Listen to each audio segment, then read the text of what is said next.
I got your bitch. Sitting on the goddamn corner doing dope. Sitting on the goddamn corner doing dope.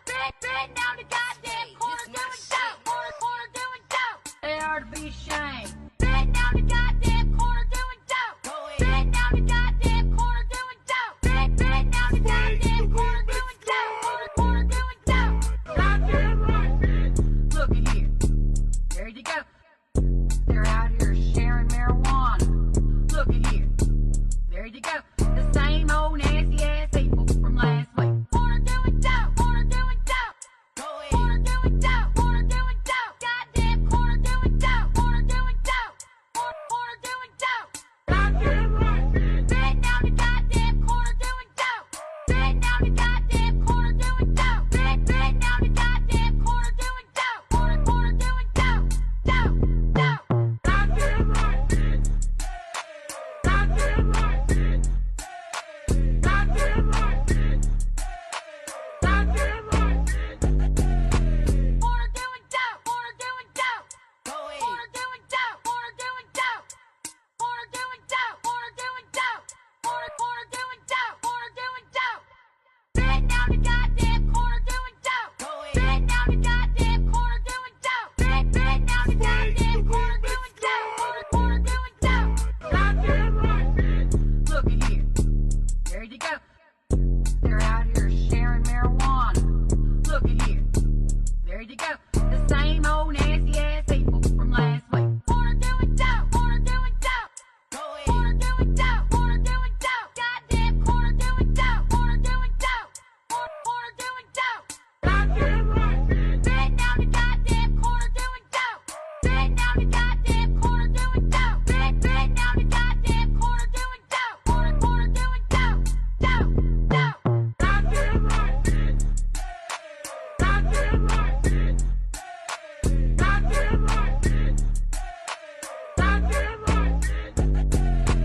Corner doing dope. Corner doing dope. Corner doing dope. Corner doing dope. Corner doing dope. Corner doing dope. Corner doing dope. Corner doing dope. Sitting on the goddamn corner doing dope. Sitting on the goddamn corner doing dope. Sitting on the goddamn corner doing dope. Corner doing dope. Goddamn right, bitch. Look at here. There you go. They're out here sharing marijuana. Look at here. There you go. The same old nasty ass people from last week. Corner doing dope. Corner doing dope. Corner doing dope. Corner doing dope. Goddamn corner doing dope. Corner doing dope. Corner doing dope. Goddamn right, bitch.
Live from the BiffNet Studios World Headquarters in Spring, Texas, it's Barry on Deck, hosted by former ESPN Houston radio host and stand-up comedian Barry Laminack, starring Oliver the Cat. Written by Barry Laminack, produced by Barry Laminack, directed by, you guessed it, Barry Laminack. Featuring sports, entertainment, special guests, film sessions, and some drinking. Okay, a lot of drinking. Viewer discretion is advised. And now, here's your host, Barry Laminack. What's up, you damn dirty deckheads? Welcome to Barry on Deck. I am your host, Barry Laminack. Thank you guys for being here. In case you saw from or didn't see from the thumbnail on YouTube, we are live on the patio. Today, joining me out here, my buddy, my pal, my good friend, the hilarious Will Loden. Everybody, give it up for Will. Hey, Yeah. Who? I usually have like. Oh yeah. No, I just have to do it. oh my God! All the sound effects were taken by all the World Cup people in town right now. Exactly. That stuff. Exactly. Some of y'all, if you come to shows that I have done in the past, you might have seen Will, so you know how funny this dude is. But we've been threatening to do this for a long time, and we finally got around to it. So glad to do it. Yesterday, we didn't have a show because during the intro, I lost power. And yeah, that happens about, I don't know, every second or third time it rains around here, so it's pretty shitty. You know, you pay to live in a nice neighborhood and you can't even fucking keep the power on. Yeah, So. I was driving into this neighborhood and I was like, oh, I didn't realize Barry was doing that well for himself. Oh, he's not. his wife is. His wife is, and yeah, that's the same thing when Jerry got here. He goes, hey man, we were off. It was, I think it was after, maybe it was before, I don't know, it was before or after the show. But he was like, hey man, what is Nora doing? I was like, it's a long story how we got the house. I mean, she's a nurse, she does well, but yeah, it was, when we bought the house, I was still working at Halliburton, you know, pulling in, I don't know, 180 a year, 160 plus bonus, so yeah. Those were different times than they are now. Now I still pull in 180. That's just dollars. That's exactly. Yeah. No, I just got my new day job. I'm working with the whole hecklers, where I get to heckle charity golf tournaments, and I get to mess with people on their backswings. It's the greatest job. They've flown me around the country to talk to. Dude, that's amazing. Yeah. Oh my God. So much fun. Yeah, we have a couple of golfers. I saw you do that. I saw somebody else do it, but I thought that would be fun. I just don't know. I feel like I would cross the line.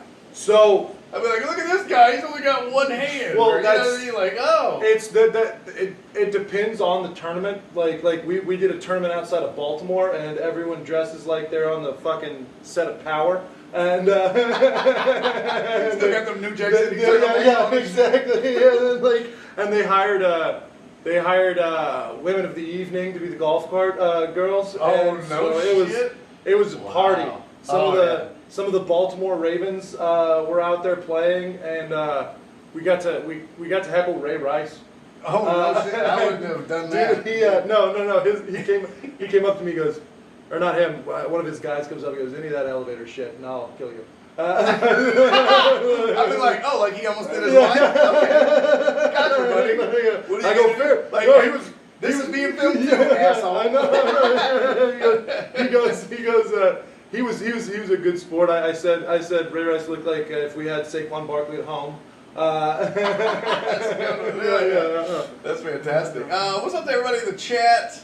What's up to Jesus? What's up to Lisa? What's up to Kyle? Motherfucking King. What's up, Kyle? I saw Kyle say I stole his shit. That was kiss my ass, Kyle. You goddamn thief. John Dorier, what's up? Cisco, what's up to... Oh, shit, Sensei Bullrock, what's up, man? Good to see you as well. Who else is here? Keith Sager. What's up, Keith? My Long Talk brethren. Who else over? That's all Twitch. On YouTube, we got House. What's up, House? My sweet Donna and AJB. What's up, Aaron? And Walt. What's up, Walt? Okay. Gang's all here, so we're going to have a good time today. I was thinking about this morning when I was doing dishes, because like Trey has done this. Everybody that's joined me on the patio has been a comic except for one. I had Indy Kalu, former Houston Texan, join me. Yeah. And so, but he would rather talk about anything other than sports. And, Right. And comics, we haven't really talked sports much. You're a huge sports guy. Yeah.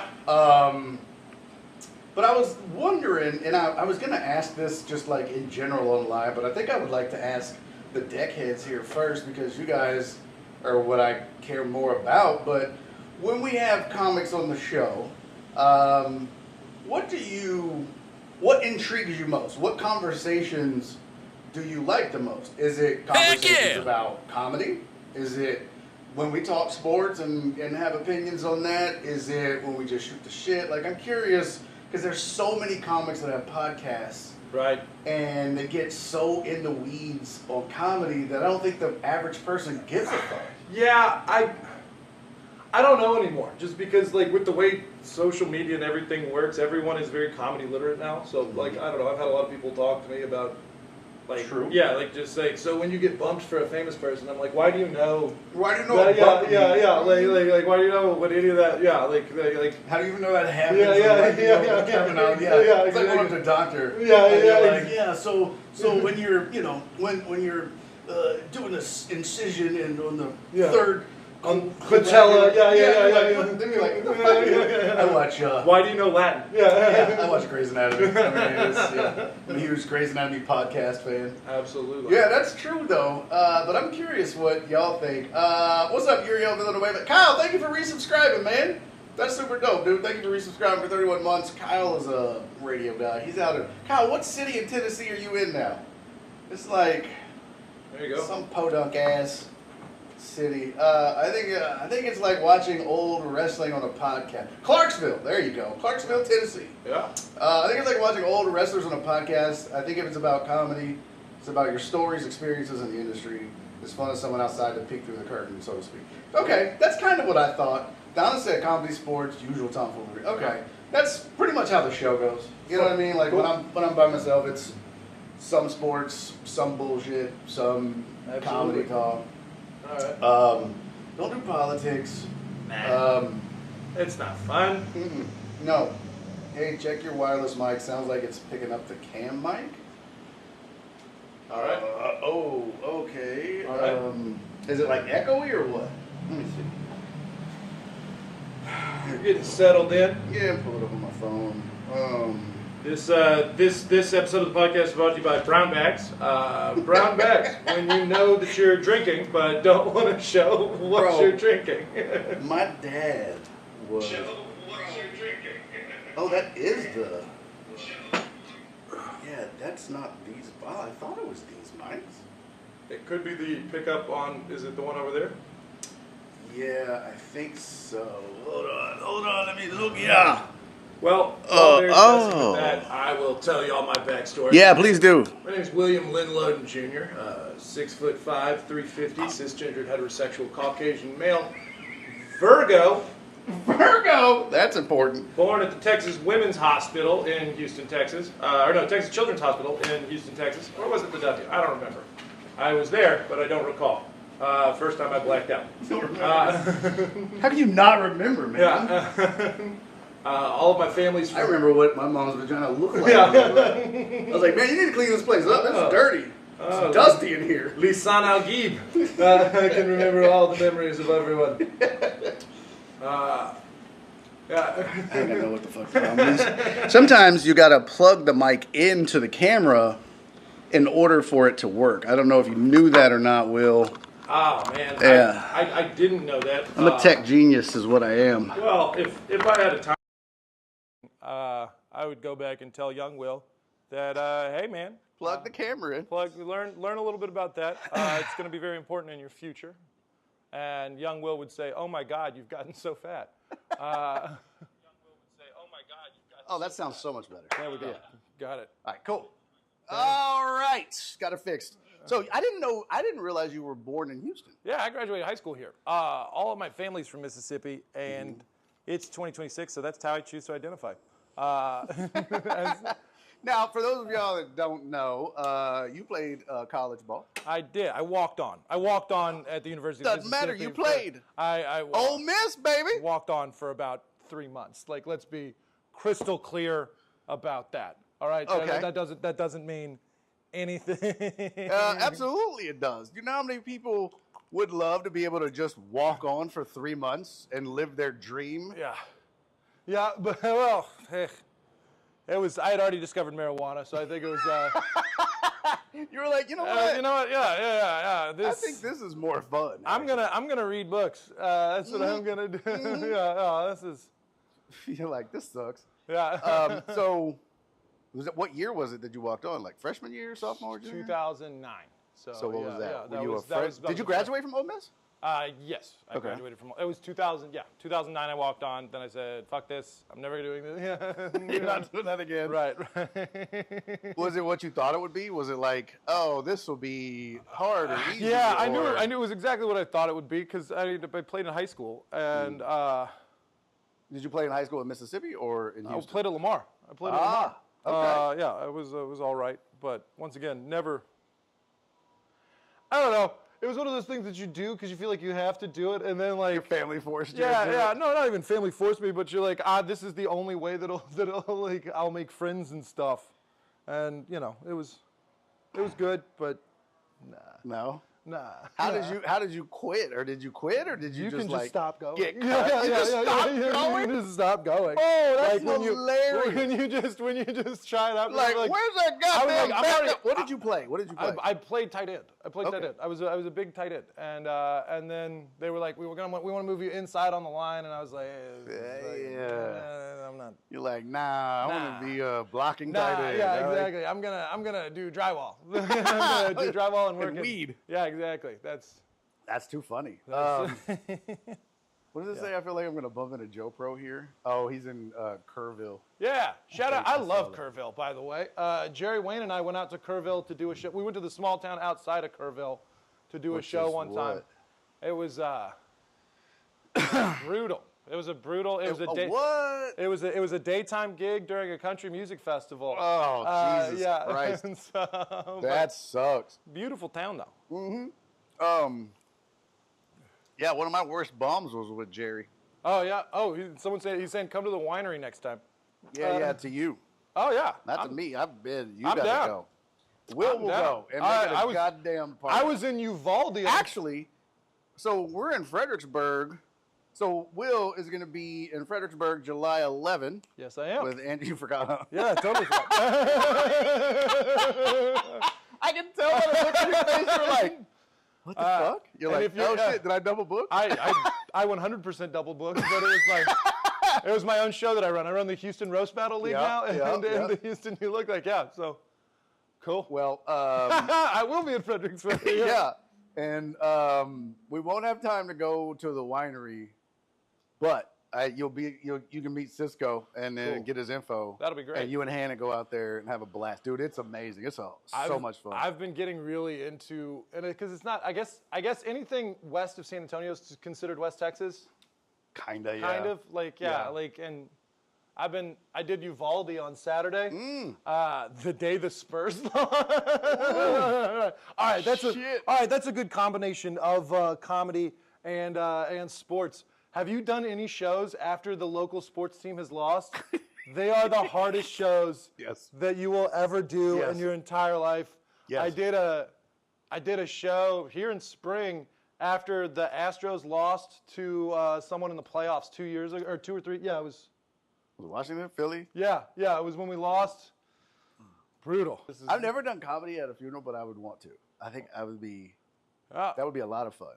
Look, I actually played with Josh Gordon. So someone said Josh Gordon and Ricky Williams all picked weed over football exclusive club. Josh Gordon was a year younger than me at Lamar. And no shit. yeah, Brandon LaFell was a senior when I was a freshman. There are a lot of great players that played at Lamar. Brian Arakpo. That's something that I learned a long time ago. Was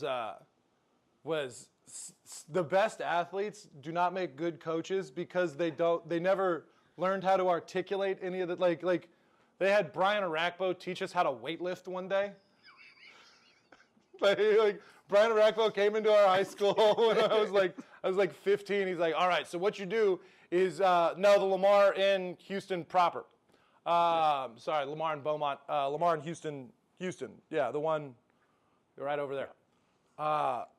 And Brian Rackville comes in and he just puts like 350 on the bar. And he's like, all right, so you just get under it and you go, bah! And he's like, yeah. And I was like, oh, shit. Do it, pussy. Yeah, exactly. Like, why didn't I think of that? Oh, man. Why didn't I think to push the weight up? Yeah. That's genius, Brian. You're yeah, that's so Brandon LaFell and Josh were two of the fastest people that I've ever seen in my entire life. Really? Like, yeah, like they were just you can't teach speed. Like, No. you know, like we can sit here and we can talk about like technique and proper ways to like get off the block and like, you know, like adjusting your hips, but like just pure if go. you can go. Pure motor shit. Yeah. Yeah. They always say you can't teach speed. That's why shit, so many people draft speed. Yeah, They're like, well, we can teach you how to catch. Yeah, exactly. Well, we can teach you how to run, but or like, you know. Yeah, you can't stiff teach. arm You and shit can't like teach that. 6'6", you know, 4'4". That's funny. Yeah. So when you quit, you just stopped going. I just stopped going. I straight up stopped going. That's fucking hilarious. Well, dude. it's once again, if you're just meat in the grinder, like no one cares, you know. Like, they didn't even notice for like 3 weeks. No one noticed for 3. no one was like, "Where's Will?" You know. At one game, I got a text message where they were like, "Yo, you seriously have to give your shit back." that was it. What are you gonna do? That's too funny, man. Give back the sweatpants. And You're I was like, wait, what? I thought I got to keep this. Yeah, shit. yeah, exactly. Man, do you think? So we'll do a little sports. You've been keeping up with the Swordsby shit at Tech, Yeah. right? Like- So he goes from Indiana to Tech, gambled in Indiana, and I don't know if you heard the latest. Did you see the stuff he was gambling on? He No. was gambling on like Korean softball games and shit. He was like, That's a fucking he was degenerate. He was like gambling. Like he put down a parlay that involved like a Serbian soccer game. So you're just like, Bro. you're like, That's when you have a problem. Yeah, Like, exactly. That's a serious fucking issue. Absolutely. But did you see now he said, "Fuck it," he's not going to go to Tech, yeah, he and said, now he's going to go to he's going to enter the NFL supplemental draft. yeah, and I don't think anyone's going to draft him because no one's going to want to give up a pick for a guy with character issues. Why the fuck would you? I don't think anyone needs a quarterback that bad besides the Jets. But like, Yeah, but I don't even know how good. Like, I think he'll be okay. But the thing is if he was going to be great, right? the whole narrative around his story would be a lot different. I think. I think everyone online is, and a lot of people in the industry are saying that like college football's like broken right now, which I don't know if I agree with. I'm glad that like we've given some power to the players, and I also do think it's really funny every time they like have a judge issue just to see because I'm an Ole Miss fan, so like Trinidad Chambliss like he applied for a new one, and they're like, all right, well, he's got to go do a judge, and it's like, where's the judge from? Oxford, Mississippi. it just feels like that. Yeah, exactly. Figure. Oh no, that boy, you know, he was injured a few years ago, and they should have given him that gray shirt that he was supposed to. Sir, where are you going to be on September 14th? Well, I'm going to be at the Ole Miss LSU game. Well, of course. That's why I was like, bro, the fact that it was decided in the same county where Tech is horseshit. But then I like that Kim Paxton was like, if the Big 12 does anything, we're going to sue. Did you see the Oklahoma Attorney General was like, that's horseshit. He came out, he was like, well, fuck you, I'll sue if he plays. And then he was telling like Baylor and all these other schools, he was like, that's bullshit because all the things he's saying is grandstanding. He can't do that. I was like, wow, this is crazy. Well, there was this happened in NCAA basketball too, where the guy who got drafted in the second round went back to Alabama and like played like 3 games until they're like, no, seriously, he like played for the Pistons. Like you can't do this. Bro, there's a guy going back to college that played like 7 years of minor league baseball. Yeah. Well, I mean, that's the. I'm like, bro, you're 30 now. That was Brandon Whedon did that years ago. Hello, kid. Yeah, hello, fellow exactly. teenagers. There's the Steve Buscemi meme. Yeah, hello, fellow teenagers. It's like, That's bro, yeah. you got grandkids. Yeah, You can't be- raise a family, man. Yeah. Like, go sell insurance. Go sell insurance in Stillwater, and like, Yeah, and you'll like, be great. You'll be You'll fine. Let's see. Yeah, too much baggage. Someone will offer a 5th or a 6th for him. 100%. Ooh. Well, I don't know. I mean, he's worth. Supplemental I can draft. see the You have to give Browns up doing a 4th or a 3rd. Yeah. They're like, you know what? We just don't have enough quarterbacks. That's what it is. I- We need 8 or 9. Exactly. We got a hedge. He knows. You know. Yeah. I mean, yeah. So they have what? Kyler, Dylan, Sanders. Yeah. I think they have one more. Probably, yeah. Yeah, pretty wild. House. So yeah, I just found the whole thing really interesting, and it was like the fact that you would even try to justify, like they were saying, like, oh, you know, this is an addiction, and it's like it's not. Yeah, okay, Sure. But when you're addicted to crack, Yeah. that doesn't affect the integrity of college football. It just, you might, you're gonna lose a little weight Yeah. and shit like that, but. I think exactly the copper wire guy doesn't care that crack is an addiction. Like Right. yeah. Exactly. Yeah. Exactly. Like, The yeah. people you stole the copper from their AC unit. Yeah, exactly. I think. Everybody missing a catalytic converter. Yeah. Hey, what up, Big Stout? Yeah. Big Stout is our resident Knicks fan. Oh well, congratulations then, Big Stout. I'm surprised you're alive. Didn't New yeah. York burn to the ground? The way that the mayor of New York is talking about the parade, you could just tell he was a theater kid. Why? And he's like, we're gonna have marching bands, Hang and on, we're Simon. gonna All the players would be there. But a band with batons and sparkles. Yeah, exactly. Oh, you live in Atlanta currently? Oh. Oh, okay. You got priced out of it. Yeah, no shit. So you moved to Bronx South, and The Bronx. They said Atlanta was the Hollywood of the South. No, it's the Bronx of the South. That's fucking hilarious. The Browns will go from a guy that likes his booty hole touch to a degenerate gambler. What the fuck? Well, yeah, I believe that's a Deshaun Watson reference. Oh, yeah. And then someone from YouTube said he's better than Ty Simpson, who went in the first round. Fair. I mean, that's not saying much, though. Oh no, he's a But, yeah. Queens kid. All right, well, you know. Queensbridge. Yeah, there we go. So you a Nas? I'm guessing Nas fan. Yeah. Stout, Big Stout. Oh yeah, I don't know this. This would be a good time to bring this up. A lot of people don't know this about Will. Fun fact: Will is a 2-time. Will's like, what? Wait, what am I a 2-time? Will is a 2-time world Memphis Juke champion. That is a lot of people don't know that about Will. I dude. respect the art of Memphis juking more than most. Yeah, you do. I take the same way. I observe Southern styles of rhythmic dancing, much like a German documentary filmmaker, and I lived in Memphis for after. That's where you started comedy, right? Yeah, that's where I started comedy because I went from Oxford to Corinth, Mississippi, and then there's not a big comedy scene in Corinth, and so then I moved to Memphis, and and yeah, I fell in love with the city and the scene.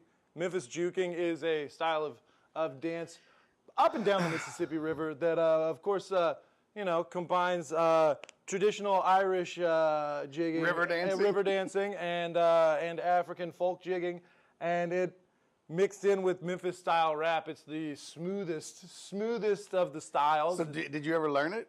'Cause I know I saw a post, maybe it was like a year or two ago. He's like, I don't give a fuck, but I'm committed to learning how to Memphis juke. I do. Hey, what's up, Jared Taylor? That's a drop on the show. Who the fuck Look, is is that this- guy? yeah, yeah. Conor McGregor Yeah, yeah, at one of the yeah. UFC events? Yeah, that's a drop. This is Will Loden, Jared. Put some respect on it. What up? I practice Memphis juking in my full-size mirror about twice really? a week. Twice a week? Yeah, not Bro, for- you don't become a two-time world champion. No, I'm still learning your basic moonwalks. That breaks into ballet stuff. I'm too heavy. That's another reason that I had to lose some weight, because you're and the beauty of juking is you glide. You look like you are just gliding across the floor in a giant old Budweiser NASCAR jacket and a tall tee.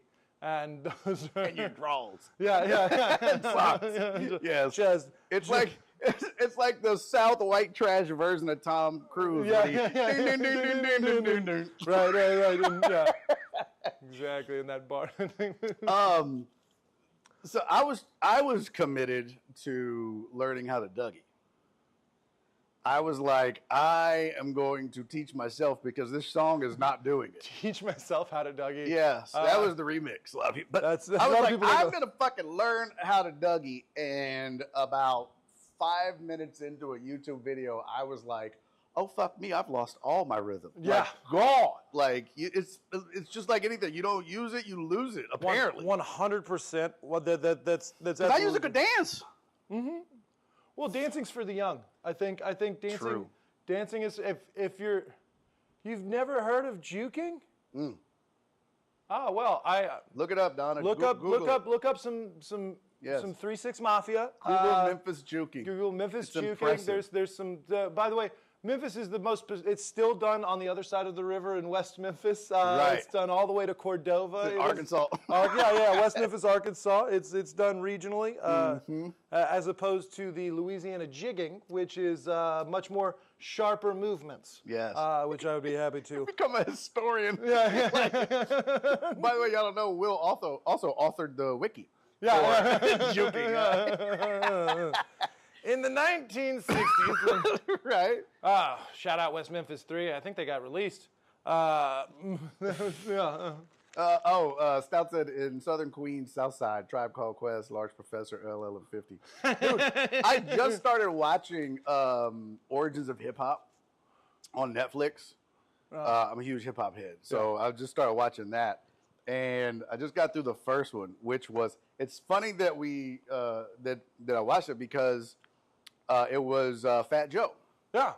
And during the NBA Finals, I showed a clip because Walt called it. He was like, "Watch, Fat Joe is going to take credit for Wemby having a bad game." And I'll be goddamn if Fat Joe didn't corner Stephen A. Smith and was like, "Stephen, I'm telling you, he was at the free throw line." And I told him. And I was like, I started doing the Humpty, and he missed both. I'm telling you, bro. He literally took credit. And I was like, okay, Fat Joe's a fucking weirdo. That's and then such- Stout was like, nah, bro, Fat Joe is everything Dude, in New but York. I that's- was like, he's y'all's Bun B? Yeah. That's crazy. Well, so the beauty of New York, which like have you gone up there to perform? No, not to perform. I've been to New York, but not to Yeah, perform. I went up there to perform a while back, and I like. A lot of people are like, Will, are you going to move up to? Like, no. I've built my life around not being rushed, and Yeah. your whole thing is like rushing, Hurry, and, like, hurry. yelling at people, and yeah, it's just like I went up there because I had a couple of shows, and then I was going to hit a couple of mics because I was in New York, and this guy, like, I get up, I talk slower than guys in New York, and especially when I'm doing comedy, Right. Like yeah. there we Donna go. just found a video. She's like, okay, let's see you do some Oh. juking. It's too hot for that, Donna. Let me have a little more of Yeah. this, and we'll see. Look at through that We'll Coors put on Light. some Don't Know Jeffrey, and yeah, figure it out. Of course I'm in my freaking Sperry's. Those aren't good juking shoes. No. But yeah, dude, going up there and because I start my sets kind of slow, and this guy was like, "Yo, man, you gotta hurry up." I was like, "How about I just go, hi, how's it going?" Like, how about you don't yell at How me? about you just let me do Yeah. what the fuck I do and sit back and relax? That would be. I've never performed in New York. but I can imagine it would not be easy. A lot of the Houston comics that moved to New York, I'll call Quit. them every once in a while. They also quit. They also, yes, that's very true. Plenty of those. That's anytime there's, because they all move together, right? So there's an, Yep. you know, they travel together. You know, there's a white flight from Houston. Yes. Where they go to Brooklyn, and then they have to go start their lives over and go to open mics again. And every white woman in Brooklyn, their punchline is, or their setup is, so I was at therapy the other day, and I just get to call my friends, and I go, so how was your therapy session? What'd you learn at therapy this week? Yeah, it's crazy though, because we know of at least, well, oh gosh, A bunch. that have actually gone there and done something, Yes. right? Yeah. So a lot of Houston comics have actually gone to New York and had some really good success. Now, some of them had already found success and moved, like Matthew Broussard. Yeah. But when you look at a guy like Ashton Womack, Ashton, I remember when Ashton started. Yeah. And he leaves, goes to New York, and gets a gig on the Daily Show, Yeah, right? yeah. Daily Show, writing for Trevor Noah, who he also writes for Trevor and tours opens with him. for him, yeah. Yep. And that was a huge deal. Zayed Devji. Vic Tran's opening for Ronnie Chang. Yeah, Vic Tran's opening for Roddy Chang. Zayed Devji got a writing gig on the Jimmy Fallon show. Yeah, Yep. yeah. Night show with Jimmy Fallon. Houston prepares you for that. Yeah. Houston prepares you for that because we're the meanest people in the whole of We are, yes. Our scene is tough. Like, Yeah. you know, they say in New York, if you can make it there, you can make it anywhere. Yeah. Well, Houston's reputation on the road, specifically, Yeah. our comics have a good reputation because crowds are tough here. Yeah. And the scene No, is too. The comics are It literally, fucking tough. going on the road, sometimes it feels like you're taking off a weighted vest. It really does. You're just like, oh, they're laughing at the setups. Yeah. It's like, y'all are just fucking simple folk who Yeah. just laugh. That's Exactly. fantastic. Let's go. What does it say? Oh, Cisco said, I'm listening to BOD without headphones. Just scored me a free hat at Harbor Freight. There you go. That was laughing so much he just gave me a hat. What's his name, Cisco? We'll give him a shout out. What's Yeah. his name? Also, did you tell him that don't worry about that fever blister, that you've got the herpes under control? Because I don't know if he can hear. Sounds like he can. Yeah. Chad. Hey, Chad. Much love to you, buddy. Also, I don't know if you know this, but Cisco typed in the chat, could he get your number? Jared Taylor is a good question. Is Houston a top 5 100%. comic producer? 100%. So, at least from what I've seen, I think that Houston produces some of the best quality working comics across the country. I mean, like all of my mentors in Houston, like you yourself included, are all working like fucking pros. And you know, it's so interesting because like a lot of people, when you think of comedy, you think of New York, LA, and now Austin, and those are like the big three. But Houston, our comics can travel across the country because we have all of the country here. Yep. Like if you're trying to work on a new bit in Houston, you can do a 7 o'clock at the Secret Group, an 8 o'clock at the Riot, then go out to the suburbs, then go back down to Third Ward, and like you can like, all right, well, this works everywhere. That's it. Well, yeah, and so I moved to Houston. Chad said he thought you were black. I think Barry's black too. My Did you tell grandfather. Chad this is a fucking video podcast, you dumb fuck? Yeah, I don't know. So funny. I would say. That is so funny. Yeah. Will did think I was black, though. 100%. I thought you were black, and I was You're like, don't you have a black yeah, father? yeah, I was like, no. Yeah, He was like, what? That was a Little Rock. Right? Will got shit face and let it fly. I was like, what the fuck? You're not the first person. Especially radio. People would meet me and be like, what the fuck? Yeah, exactly. I was doing I think I've told this story on here before, but I was doing a workshop at the old Joke Joint Comedy Showcase, right? Yeah. And it was like, I don't know, it was like an MC workshop or whatever, but I was up there, and those workshops used to be longer than the ones at the Punchline, but I was up there, and it was just like 10 minutes left in the workshop, and this black lady comes in, and she sits in the back, and so I'm talking, and I was like, all right, does anybody have any questions? It doesn't have to be about just what the workshop was, any comedy-related questions at all, happy to answer them. And she goes, I have a question. I was like, yes, ma'am. She goes, do you find it hard to get spots in Houston being a black comic? I was like, no. Yeah. Because I'm white. She was like, what the fuck? I was like, ma'am, just calm down. I thought you were one of those light-skinned fellas. Right? You got the hairline. the hairline and then the Nikes and the voice. and That's so funny, man. It's a struggle. It is, because I try to, you always hear about code switching. I was telling, who was I telling? I think I was telling Jerry Wayne this on a road trip. But I was like, you always hear about code switching. And it's crazy because I'm like a reverse code switcher. Right. Like when I'm a wind talker. when I'm performing in front of white people, I have to dial it down. I have to remember, like radio, I tried, I would be, and it just, I can't help it. And especially if I start feeling it, when you're on stage and you're in the pocket and you just become you. Yeah. And I'll never forget, I was doing a Christmas tour with William Lee Martin, Cowboy Bill. Yeah. And I got off stage once and I was like feeling it. I was in the zone. And he goes, hey, you really turned up the urban there. I was like, first of all, you're racist. Second of all, that's really me, Will. Yeah. He was like, well, I mean, I'm not saying anything. That's calm the fuck. I've struggled with that too, because I crank up my Southern accent on stage, and then also when I'm on the road with black comics, and we're in Ada Bena, Mississippi, and we have to go to a gas station. Guess who's doing all the talking? And guess who's talking like this? Yeah, now, excuse me. Now, ma'am, it's so good to see you again. Hey, sugar. Yeah, exactly. Can we get 30 on 2? And then my friends would like a Black and Mild wood tip. And where is your purple soda? Yeah, exactly. We did not see any purple sodas in the fountain machine, in the soda machine. Barry is Southern Gary Owen. That's funny. That is funny. I want to be Mexican Gary Owen. I want the love from the Mexican community that Gary Owen gets from the black community. Really? Yeah. No. I was just kidding. Get Gary Owenito. Yeah.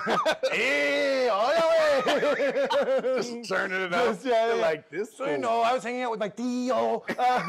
This fool. Yeah, exactly. That's funny because I did that as an opening line. I performed for a black fraternity. I did a black fraternity show. Oh yeah. At what was it? Was it the gentleman of Morehouse? No, it was it was a Christian university, and it was their only black fraternity. But they were like, they hired me and a black comic from Dallas, and I can't remember his name, but he featured. And I headlined, I closed it out, which was crazy talk. Yeah. I was like, shouldn't we reverse this? And I was like, okay. Yeah. It was something Christian. I don't remember. Oh, yeah. But Christian, Mount Zion Baptist. But so my opening lines, I walked out and I was like, well, this is what happens when you only have the budget for Timu Gary Owen. And just fucking, from then on, they were on my side. You know what I mean? Go. Like, it's a cheat code opening line. Oh, yeah. For sure. But I love it, dude. Honestly, if I could just perform for black audiences, I would. Yeah. 100%. Love it. They're a better audience, I think. I have a great time. I've been doing a couple because I started in black rooms in Memphis because they're the only white rooms were in the suburbs, and so like coming to Houston's been really nice. Just like I'm like, all right, I'll go do Leroy the Third's room when I need to make sure that I still got it, without like. I did a tent show for Blame the Comic. He was like, hey, I want to start this mobile comedy thing. All right. And he's like, I got this fucking inflatable house, and it seats about 35 to 40. Will you come do it? I was like, yeah, I'll fucking do it. Whatever, man. Yeah. And I was the only white dude on the show. I was the only white dude there. Yeah. There was nobody on the show. There was no... Yeah, it's you or Ben Daniel usually working. Yeah, and fucking, bro, I destroyed that tent. I was shocked. There you go. But it was like, but it was fun because I was in my element. You know what I mean? Like, it was, Yeah. I would do it all the time if I could. 100%. What does that say? Before YouTube and the internet, we just vibed with. Yeah, his voice. They were talking about. Yeah, I was trying to catch up. Barry was black until YouTube. That's true. When it was just radio, yeah. One Sunday morning, this white guy is introducing me to blackaroni and cheese, and it was delicious. Oh, shit. Yeah. You ever had blackaroni and cheese? Yeah, it's made in the oven. God. Also, if we're really discussing black dishes, once again, all my family's from Mississippi, and the historian in me will argue that uncoupling black and Southern is impossible. So, Yeah. like, I remember watching all the black comedy specials of the 90s and the early 2000s, and like they were always talking about white people, and I was like, I got the shit kicked out of me. Right? Yeah, everything was fried. Like, Yeah. I don't. This one doesn't really hit home for me. Oh, they're talking about people from Ohio, and then you meet like legitimate Midwestern whites who are just like, oh, hello there. Oh, that's what they did. Damn. Oh, yeah, that white man's crazy. I'll be goddamn. He doesn't know what season Yeah, it is. exactly. Look, he doesn't have a butt neither. That's a fact. Donna said same demographic as Punchline. Yeah, Donna comes to a lot of Kinesis jokes over brunch. Dude, I love Kinesis jokes over brunch. I'm always so fun. It's such a fun show. I always show up on time, which means an hour and a half early. And then I get, Which means on time, but no, not Kinesis time. Everybody, yeah. Oh, someone- fucking Cisco. Oh shit, came in there. damn, Cisco from the top row. Holy shit. I was. I'm going to read this out loud. Better to be invited to perform under a tent than to have Jesse Payton invite you to perform under a hood. Oh, my God, Cisco. All right. That is fucking hilarious. I was at and accurate. And accurate. I mean, yeah. We have had a slight falling out. I watched you could say. the UFC fights at his place. I like the 250? Yeah, the 250. The thing. I understand. I'm sorry. I'm gonna get spit roasted riding this fence. But but No, go ahead, please. no, he's Jesse's always. Well, gonna- that's the show. Yeah. Straight line wheel, because he'll never be back. No, I don't. No, so you went over there. Yeah, and it was fine. It was, I don't know. Yeah? It's he's. I'm not going to defend Jesse on another guy's show. He can defend himself. Oh no, please do. It's, man, the internet. You're more honest on the internet than 95% of the people in the world. All right? So a lot of people use this for what we're going to call propaganda. And you know. Well, we had this discussion, he and I. And shut up, Donna. Barry shows up 10 minutes before the show. Also accurate, but shut up. But, you know, Jesse used to do that. He would say, like, I'd be like, bro, why the fuck are you saying this or posting this? And he would be like, oh, man, I'm just riling up the base. It's just this and that.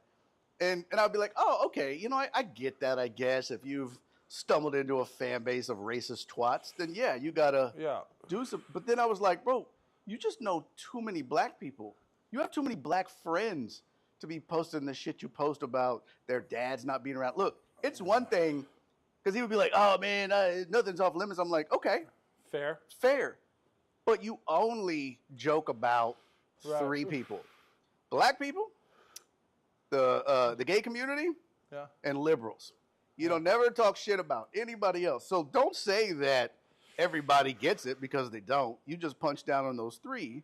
Yeah. And like, you just have too many friends of all persuasions to be doing that. Hey, I was just like, I agree with you on all of those points. I will say that at his house, one of his friends did one of those off-color things that you know exactly what he did, and Jesse went to bat for the people that he doesn't defend online. So maybe he should do that outside. But I don't know. I try, and it's not even a separate the art from the artist thing. It's, you know, you try to call balls and strikes in each individual situation. I tried that. Yeah. But then the worse it got, and then when black comics would start to message me and be like, bro, I can't be friends with him anymore. I can't work with him anymore. I can't, in good conscience, you know, do that. And I get it. And you know what?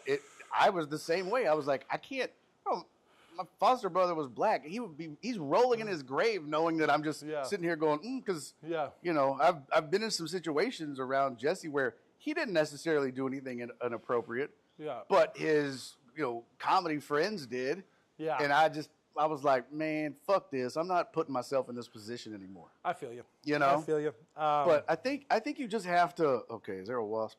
I hate those fuckers. Yeah, no, I got you. I'll let I got a fucking SWAT. I'll get the swatter. I can get the swatter. But I don't know. I just think you have to. I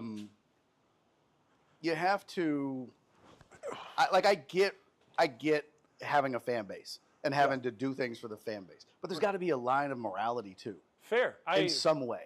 As someone who can't sell tickets myself, I've never had to ask these personal questions. Well, let me ask you this: would you sacrifice your morals? No, absolutely. Okay. But like, I don't.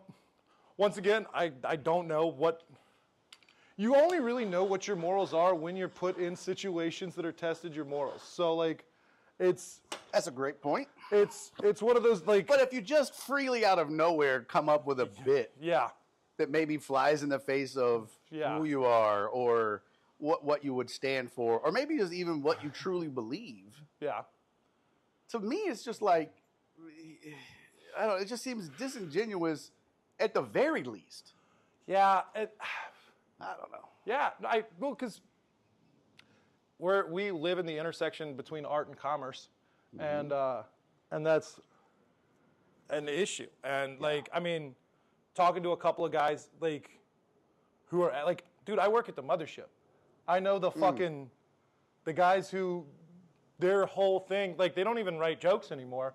They're just like they've mathed out where they're like, all right, if I can do trans Asian retard in one thing, and then it gets so many reshares, whether it's offensive or not. We've gotten to the place where all reactions to things are good reactions now. So it's almost like there's no such thing as bad publicity. Right. As long as people are arguing on your post, your algorithm is going up and your shit is getting shown. I was canceled from the Seattle Chuckle Hut, so now I can sell, 40 more tickets in Omaha, or whatever. And I'm sorry for saying the R word. Well, he was using it in context of what they do. Yeah. That's not, you don't use the word, but that's, he was using it in context, Donna, of what they do, because he's right. Yeah. I mean, Shane Gillis has single-handedly brought that word back from the brink of death. All right, let's switch topics. I agree. You're like, yes, please. This is very uncomfortable for me. No, I'm fine. Dude, I will defend Jesse. You know what? I used to defend him vehemently against any comic that would be like, he's hack. I'd be like, you know what? First of all, he's self-aware. Jesse's never going to tell you his shit splits the atom. Yeah. But I'll tell you, in like comics would dog shit him. I'm like, well, first of all, he's successful. Second of all, you can't follow him.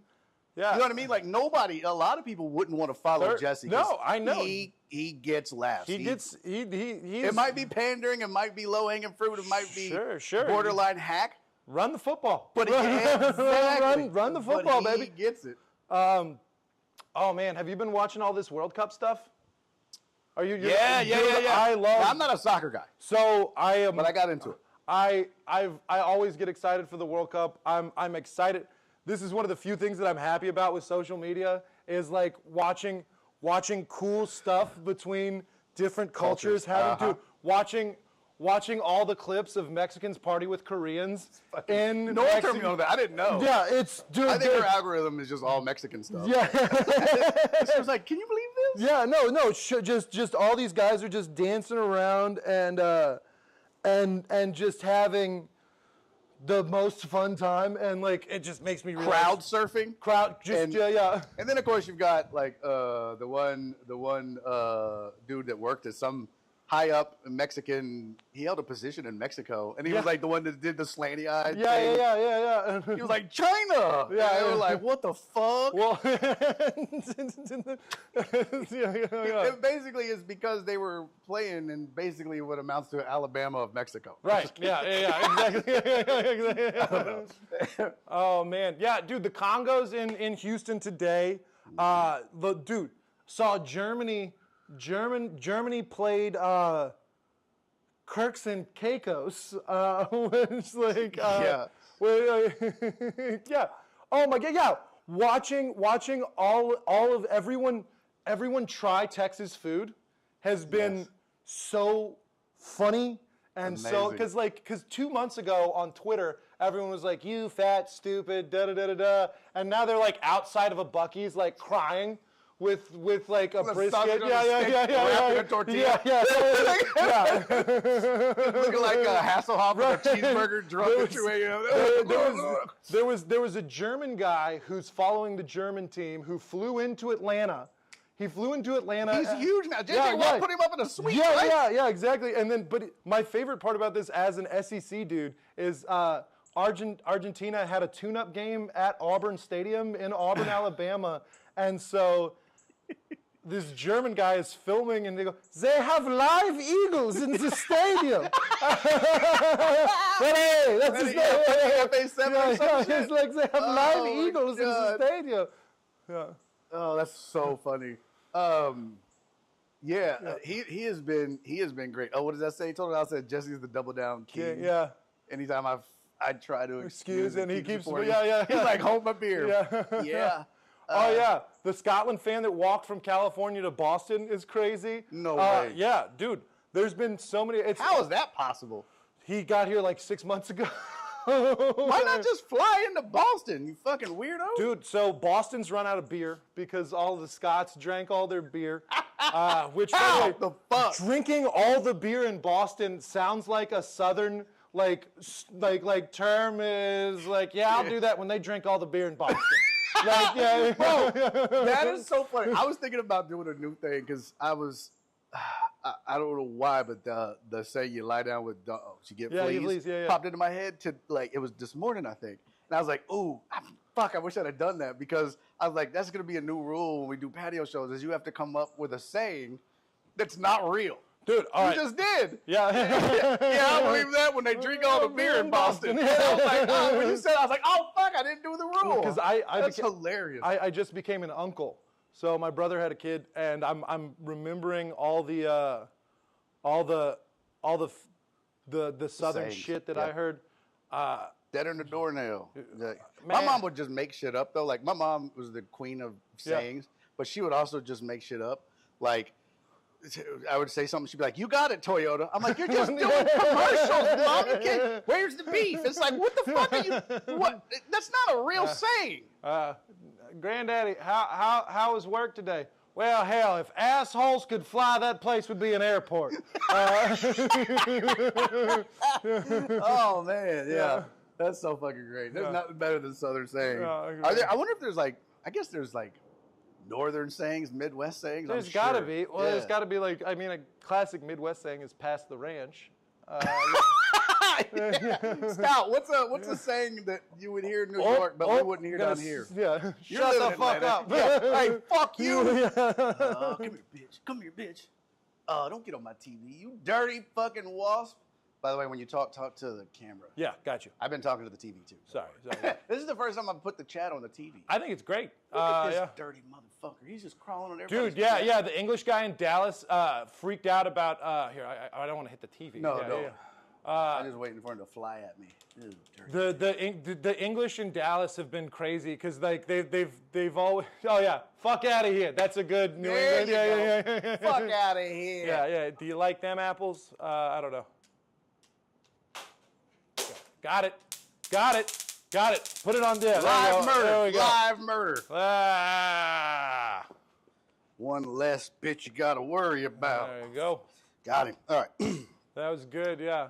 I don't think Freddie's a spy. Oh, yeah, they said it's Circa in Vegas offered to pick up Freddie and at a private plane to watch the Germany match. Oh, shit. Yeah, dude. How did he end up going viral? Was it just... He was posting funny shit, or well, so he. I'm sure it was genuine, but to us, it was hilarious. He flew into Atlanta and immediately went to Magic City. I hear they got great wings. Yeah. He went to he was raving about Magic City and Waffle House, and so everyone was like, oh, all right. And then he rented a car and drove. He drove to Helena, Georgia, which it's a German style city built in the hills of the Appalachian Mountains. Really? And so he's like, I don't know. What's been great about the World Cup is all of the Europeans and all of the Asians, they're not just going to New York and LA. Right. So like They're seeing the country. Yeah, like dude. Like literally country. Right, yeah. Like straight up, yeah, like a bunch of Argentinians are trying Kansas City barbecue. And like so it's So great. Yeah. Yeah, I saw one. I think it was him. I think it was Freddie, where he posted a picture of like Buc-ee's. Yeah. And he was like, "This is a gas station." Yeah. But yeah, he started listening to Ella Langley music. Yeah. That's what I was trying to remember the other day. And he was like, "Man, this is like the story of our road trip. We love Ella Langley." And then he was on his way to Louisiana. The Netherlands were in Galveston. He was passing through Louisiana, I guess headed here. Yeah. And he was like, "We're driving through Louisiana, listening to the radio." And then they came on the radio and started talking about us and our journey, and then played Ella Langley for us. They didn't even know if we were in the area. Yeah. But he was like, we picked it up. That's got to be fucking so cool, man. I mean, it's gonna be a German art house film in a few years. Like, It is. Like they're gonna And that was my favorite summer. That was the summer that I shall never forget. When The Netherlands were in Galveston? The Netherlands are in Galveston, so the Netherlands are playing here. The Netherlands are playing here on Saturday, and the Netherlands team, they do a walk to the stadium. So they're walking from Rice to Reliant, and they're all like chanting and doing I'm so fucking great, I'm super man. excited about all of this, and like It's really cool. I think the World Cup is cool. Like, dude, Iran played in San Diego yesterday, and I think that helps with just like, it pisses off I know we're not political on this show, but like it pisses off politicians to realize that everyone's just like, fucking sports, like, yeah! Cheering for Iran. Yeah, They're like, exactly, what the yeah. fuck? Yeah. Yeah. Look, Stout said no BS. That Magic City does have great wings. Yeah. Stout, how many times a week do you go to Magic City for the wings? That's like my dad used to read Playboy for the articles. Yeah, it was gonna be. I only go for the wings. Right. Yeah. And the this cheeks. Total Dallas.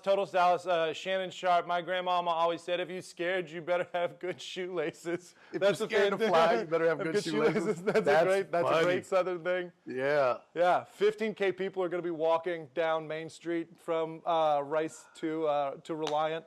What the fuck? Yeah. That's how many people came for that? Dude, so Well, I guess Europe loves people that live here Europe too. loves soccer. Oh, yeah. And like, yeah. Would you ever do that? Would you like go halfway around the world to support the U.S. men's national team? Or It would be. There's no team that I love that much. There's no. I mean. There's nothing I love that if my much. comedy career goes really great and Ole Miss is playing baseball in Japan, like, You're going? go Rebels. Like, I may. You're like, I might do it. Astros, Barry. Dude, yeah, because the Netherlands are marching, so we should all wear our orange Astros stuff to match them. Like, yeah, there we go. Yeah. Astros, Barry. No, I wouldn't fucking go. I wouldn't fly. If the Astros were playing fucking France in the World Baseball Classic, I'm not flying to France for that shit. I'm not. No. Well, bro, I won't even wait in line for the new iPhone. Are you fucking kidding me? I'm not doing none of that shit. So personally, probably. If I was in France and I was like, oh, the Astros are here, I would go. Right. But I'm not like, babe, This is we our got to trip? start saving now. Yeah, yeah. The U.S. men's national team is playing it. Yeah. Fuck that. I don't think. Well, no, that's not me either. But like, also, I don't think we have that kind of like. It's a lot of the people that are doing this. They're clearly like the lawyers of their countries and stuff like that. Yeah. Like, it's not the guy at the ramen noodle shop who's True. like like Yeah, you can't- I don't know, man. Frontier doesn't fly to Tokyo. Hello, Frontier. Yeah. Do you have a nonstop from Galveston to Tokyo? Yeah. You don't. Well, you're missing out, buddy. Yeah, I'm yeah. taking my I'm taking my talents dollar. to Spirit. Hello? Yeah. Nobody answered. Oh, that's fucking great. So funny. Oh god damn. I need to get some screens on this fucking porch. I mean, I really I do. still can do them. Porch screens? Oh yeah, You used to do that? yeah. Did you really? I used to do drywall, and then I need to get you over here and help me do my fucking Texas basement. I'm down. Like it needs. Yeah. We've been living in here for 12 years and never put up sheetrock one, which I know how to. I used to do that shit too, but I'm just lazy. I'm sure Houston is full of Dutch peeps. Oh yeah. I'm sure. I dated a Dutch girl here a while back. Did you really? They're cold people. They just feel the sex last night was subpar. You know, You're like, well, okay. all right, You know what? thank you. I went down on you for. I went down on you for a pretty long time. I just wanted to, I was down there for a while. It was like eating soup, bitch. I had to blow on it to cool it off. Okay. So actually, here's a fun fact. I was never the stilts guy. So someone asked Will, please tell a story about wearing stilts doing drywall. I could not see you on drywall stilts. No, I'm too fat. I tried to do the stilts a couple of times. I was like, I'll hand them up to the little Mexican who's taller than me now. But most 9-foot ceilings, I can straight hold the drywall up for like stand there and do it. Most 9-footer, like 10-foot ceilings. If I'm on my tippy toes, I'm okay. And if I wear my boots, I get to. That's fucking hilarious. I featured for Shane Gillis when he was still that's a in match clubs. made in heaven. When he was still in clubs in Houston before Beautiful Dogs came out. And we had a great weekend. We were really cool with the reason he used Tops Drop on his special was because me and Jeff Joe, where he was like, what's a cool song to come out to in Houston? And we were like, fucking Tops Drop. He was like, that's dope. And he used it on his Netflix special. That's awesome. But we got hammered drunk Sunday night because he sold, it was like a Ralph Barbosa style thing. So where he sold out like 4 shows Thursday, 4 shows Friday, 4 shows Saturday, 4 shows Sunday. Crazy. We get obliterated Sunday night. After the last show? After the last show. And I still had to be up at 5:30 in the morning to do drywall. And so I'm just... Well, there was no way you were going home. I can tell you that. You don't pass up an opportunity like that. Yeah, I had a chance to smoke weed on the patio of LOL with Big J. Mm-hmm. We actually went and bought God of War when it came out together. Those are those stories that... I went to a strip club with John Witherspoon. What? Yeah. I called my wife. I was like, hey, John Witherspoon wants to go to a strip club. She was like, oh, my God, have the most fun. Yeah. But she's never cared about shit like that. But it's just awesome. Like, there's some things you don't pass up. Getting drunk with Shane Gillis is we got drunk and we talked about the Civil War and or as I call it, the War of Northern Aggression. So great. No wonder you hang out with Jesse. Yeah. Fuck you.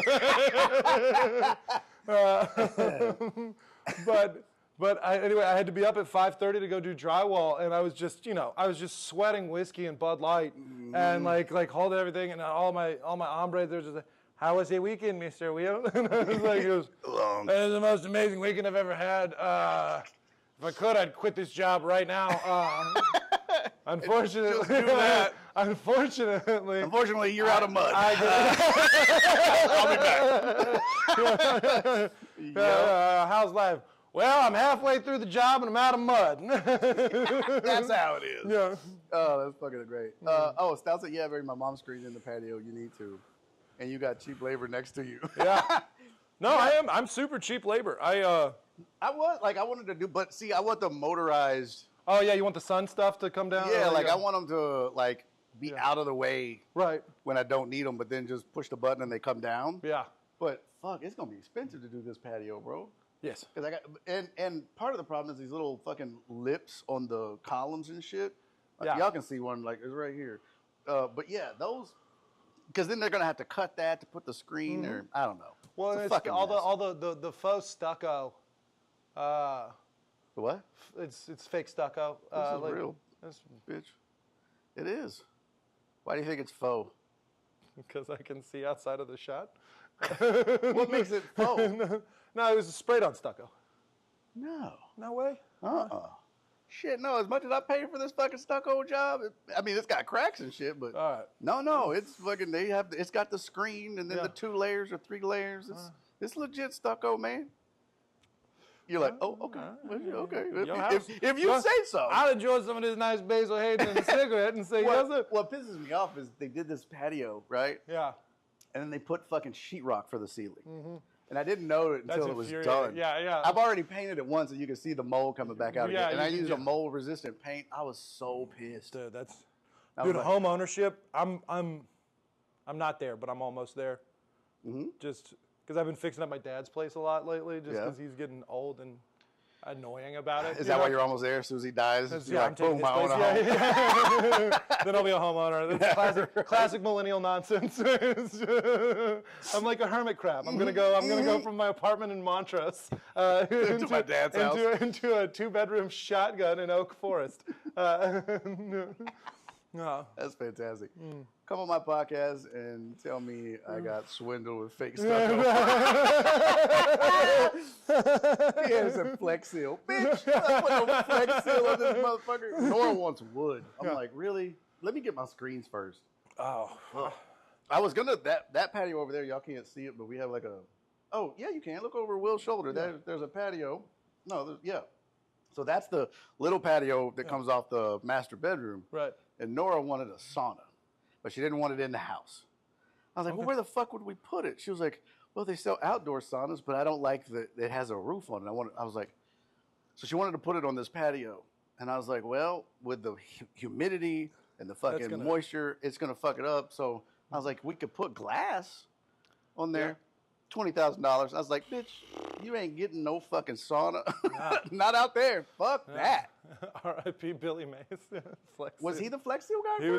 He was Flex Seal. He did a lot of it. Yeah, but was he the original Flex Seal guy? Who was the other? Who was the slap chop guy that tried to run for office? Oh my God.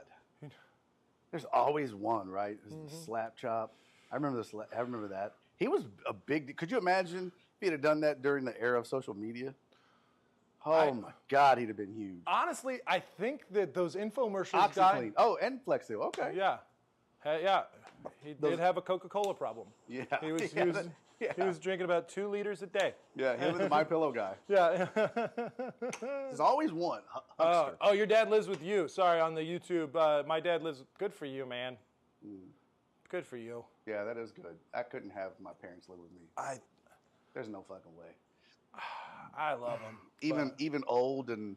Yeah. I'd be like, well, Mom, we're going to put you in a nice home. Yeah. And it's not this one. Yeah. But you'll be good. We'll come by and check on you. And fuck that. My dad's so funny. He watches. My little brother just had his or he didn't have it. His wife had the baby. But they had it, kind of.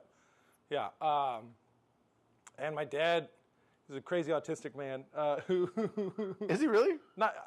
I don't know. He was from Mississippi in that age where they didn't do tests. He's an accountant. He's an accountant who memorized the tax code and every Astros baseball stat. He only goes to the games for the train. Yeah. He's like, please hit a home run. The train. Also, fuck that dude on the train. That fat motherfucker. Dude, he's a weirdo. He's a fucking cuck. I hate him so much. I talked so much shit about him on the radio in Houston. Oh my God, because he was supposed to come on our show one day, and then he big leagued us. I was like, you the fat train guy. Yeah, I was like, you fat pumpkin hauling motherfucker. Fuck you. Fuck that train. Yeah. You can suck my dick, bro. Like that's a fuck you. Yeah, he big leagued us. I was like, bitch. Vince Offer was the slap chop sham wow guy. Oh, it was. See, this is what I would argue. The numbers that the made for TV stuff, they influenced social media way more than people care to admit. Because they were all openly selling stuff, and now when you get on when you watch influencers or whoever, I'm so nice for calling them influencers instead of whores. Yes. And I'm using that as a professional descriptor. All right, they take sex for cash. That is a profession, just like HVAC and drywall. A lot of people don't know this, but you can actually get your license to be a whore. Yeah. You're like, oh no, I'm an apprentice whore. I'm a journeyman. That means a I'm rave a girl. journey slut. Yeah, a rave girl. I'm a bottle girl. Yeah. Where'd you do your apprenticeship? Oh, Carlos and Charlie's. Magic City. Magic City Apprentice. Ooh, bitch, you're going to be good one day. There you go. The union. OnlyFans is a profession. Yeah. Okay. I mean, we can call it that. Yeah. They make more than I do.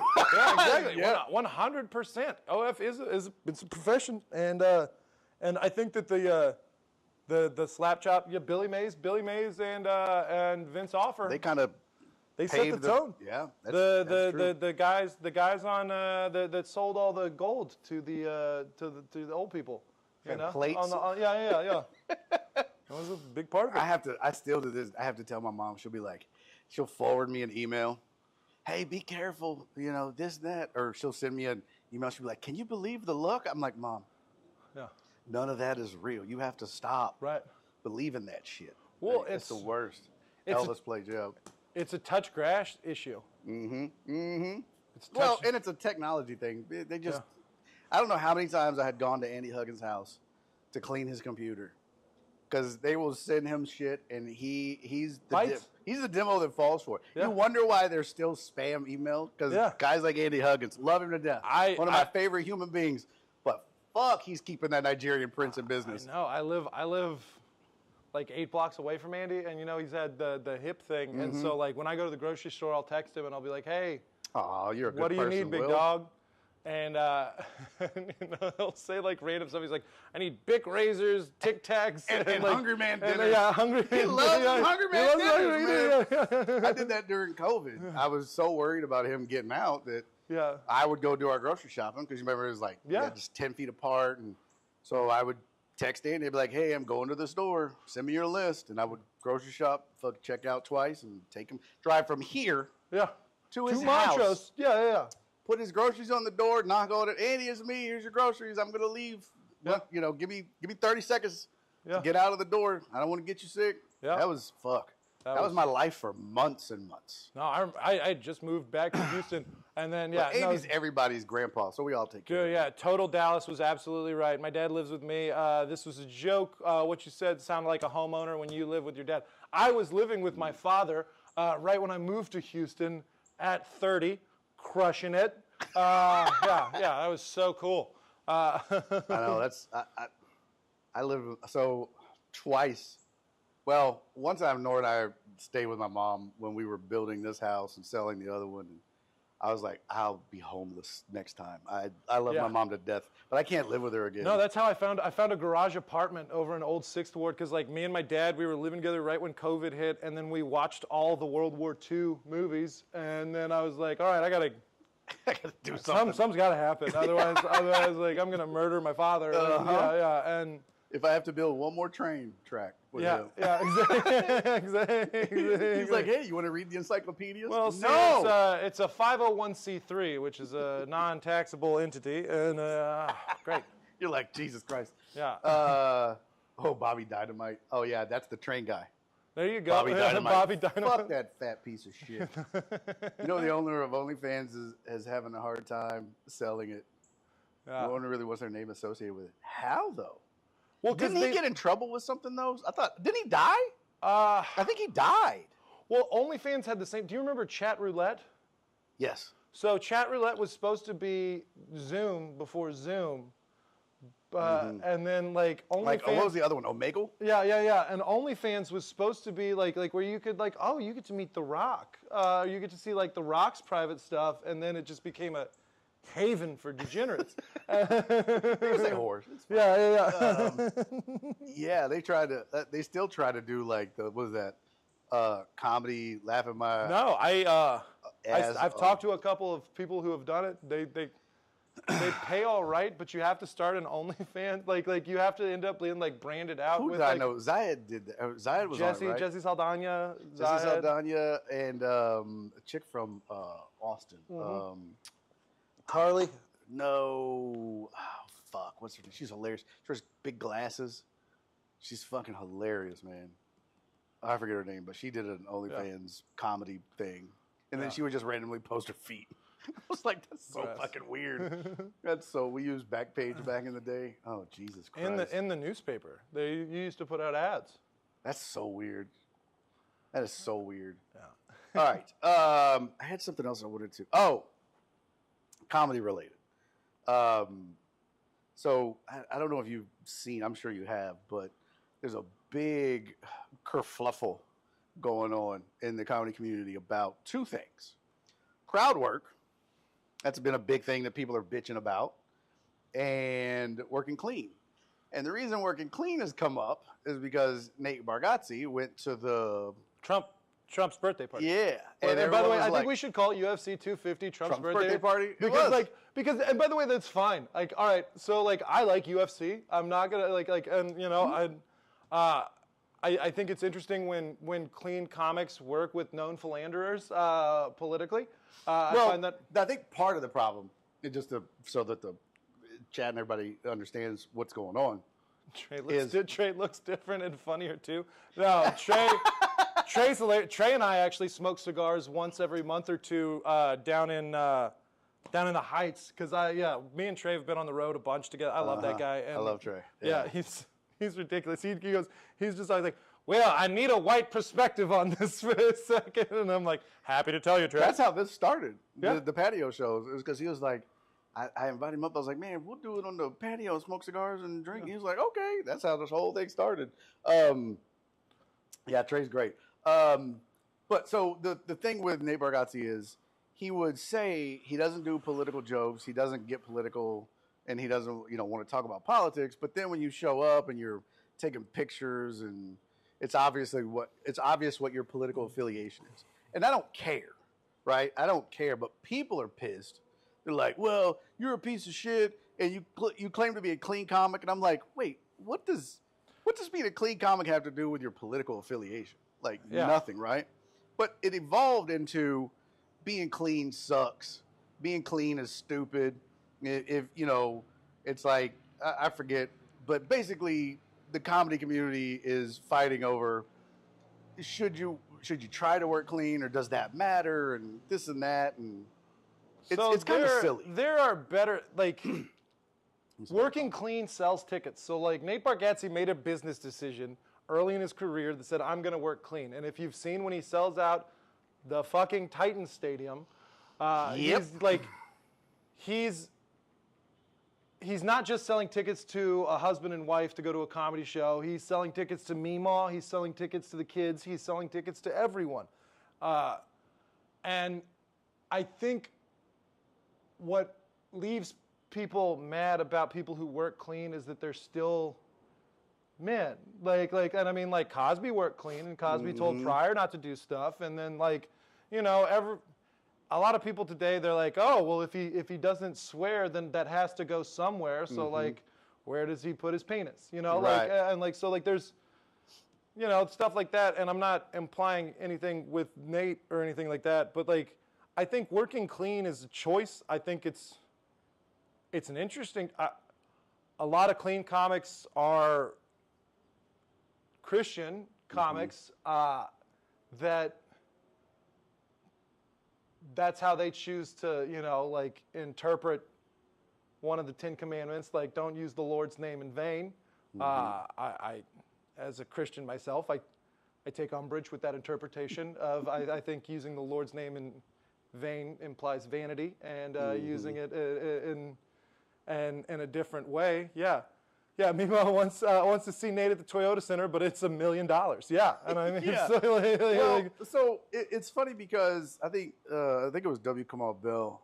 Yeah. He said something to the effect of, "It's wild that people want to work clean." No, it wasn't him. It was somebody else. But their point was, why wouldn't you use all of the tools in your tool belt, right? If you can work clean, then because that's kind of what I do. I'm not a clean comic, but when I go on the road with Jerry or the Improv will call to open for somebody clean, and we're in the same space there. Yeah, we get a lot of work by being able to work clean and still be funny. That's the challenge. I work corporate gigs because I don't have to say fuck. Does it come up in my regular? Yeah. But that kind of tied into the whole crowd work thing, because so many people were bitching about crowd work and how it cheapens comedy, and this is how comics are going viral, and they're bitching about it. But it was like, again, it's just another tool in your tool belt. If you don't want to do it, then don't fucking do it. But don't knock people that do. That's my thing. And that's clean crowd work, any of that shit. The only time I knock people doing crowd work is when I have to follow them and it sucks. And so the issue that's come up in my journey in comedy is that I'll be on a showcase, right? And everyone's getting 10 to 15 minutes, all right, on the showcase. And, maybe it's a really good club, And so maybe this is my time to fucking, like when you're doing a showcase, do the act. Yeah. If they've paid $25 to be in there, do the act. Everyone, nice mustache, dickhead, is not the act. And if it is the act, then you're not a comic. You're just heckling from the other side. Yeah, I agree with you there when you say if we're talking about the 5 tools of baseball, like crowd work, the only time you will ever see me doing crowd work is if something has gone horribly awry, like in the room. If a drunk's getting kicked out, if a woman is screaming, if the power went out, or if there's rain, or an ambulance goes by, or something like you have Something has to trigger it. But something, yeah.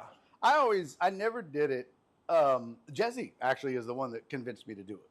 Yeah. Because he was like, bro, I saw you. Because at one time I did it. We were at a show and this lady's ringtone was crickets, and it went off, and we were in Viter or some shit, crazy, right? And I was like, bitch, and I just I lost it, but it was in a funny way. I wasn't like, right, you stupid bitch, get out. I was just like, I don't know. I was fucking with her, and Jesse was in the back. He was like, bro, that is one of the funniest things I have ever seen. He's like, you have to do more crowd work. And I always, when I was coming up, it was one of those things where when I learned comedy and, my mentors taught me, it was like, you don't do crowd work. Crowd work is a crutch you fall back on. Right. Right? Do the act. And it was like, it's kind of an old school rule, right? I mean, and that's some of the Bill Hicks stuff. But you definitely don't do it from the MC spot. You don't do crowd work, if the MC is crowd work, if the MC is crowd working, then I know it's a bad show. Yeah. Well, and that's the thing is I try to one second, sorry. I just saw the loud drunk lady. Oh, Barry, that is Barry's least favorite. Being on the road with Barry, Barry, and also Barry's. All right, let's go. This isn't Barry on deck. This is behind Barry. This is behind the scenes. Barry and I, we went to Little Rock, Arkansas, and we had 5 shows. All right, 4 of the shows. Great. Barry does an hour tip to tail, just pop, pop, pop, pop, pop. But it was the first Saturday show. There was just a loud drunk lady. It was just a loud drunk lady. And I remember that. You were just because you were just fixated on this woman. After y'all warned me. Yeah. Like I was like, was it the lady that sat up front? Yeah. Oh my God, I remember this. That was y'all's fault. Both of you. You and who Eugene. The feature, who was it? Eugene, Underbite, Big B, Charles Manson. Yeah. They were both of y'all were like, yeah, the lady up front, she's pissed off. She's fucking glaring at us. Yeah. She won't smile. She won't do anything.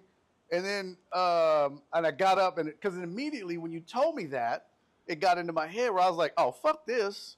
I'm not, I'm about to tear this bitch up. Who's the guy who said, wait now, this may be dated or the fact it was this one man, but Martin Lawrence was the MC of Def Jam and did crowd work. Motherfuckers, too sensitive these days. All right, 2 things. Yes, it was Martin Lawrence. Martin Lawrence was the star of that show. The Martin Lawrence was the star of that show.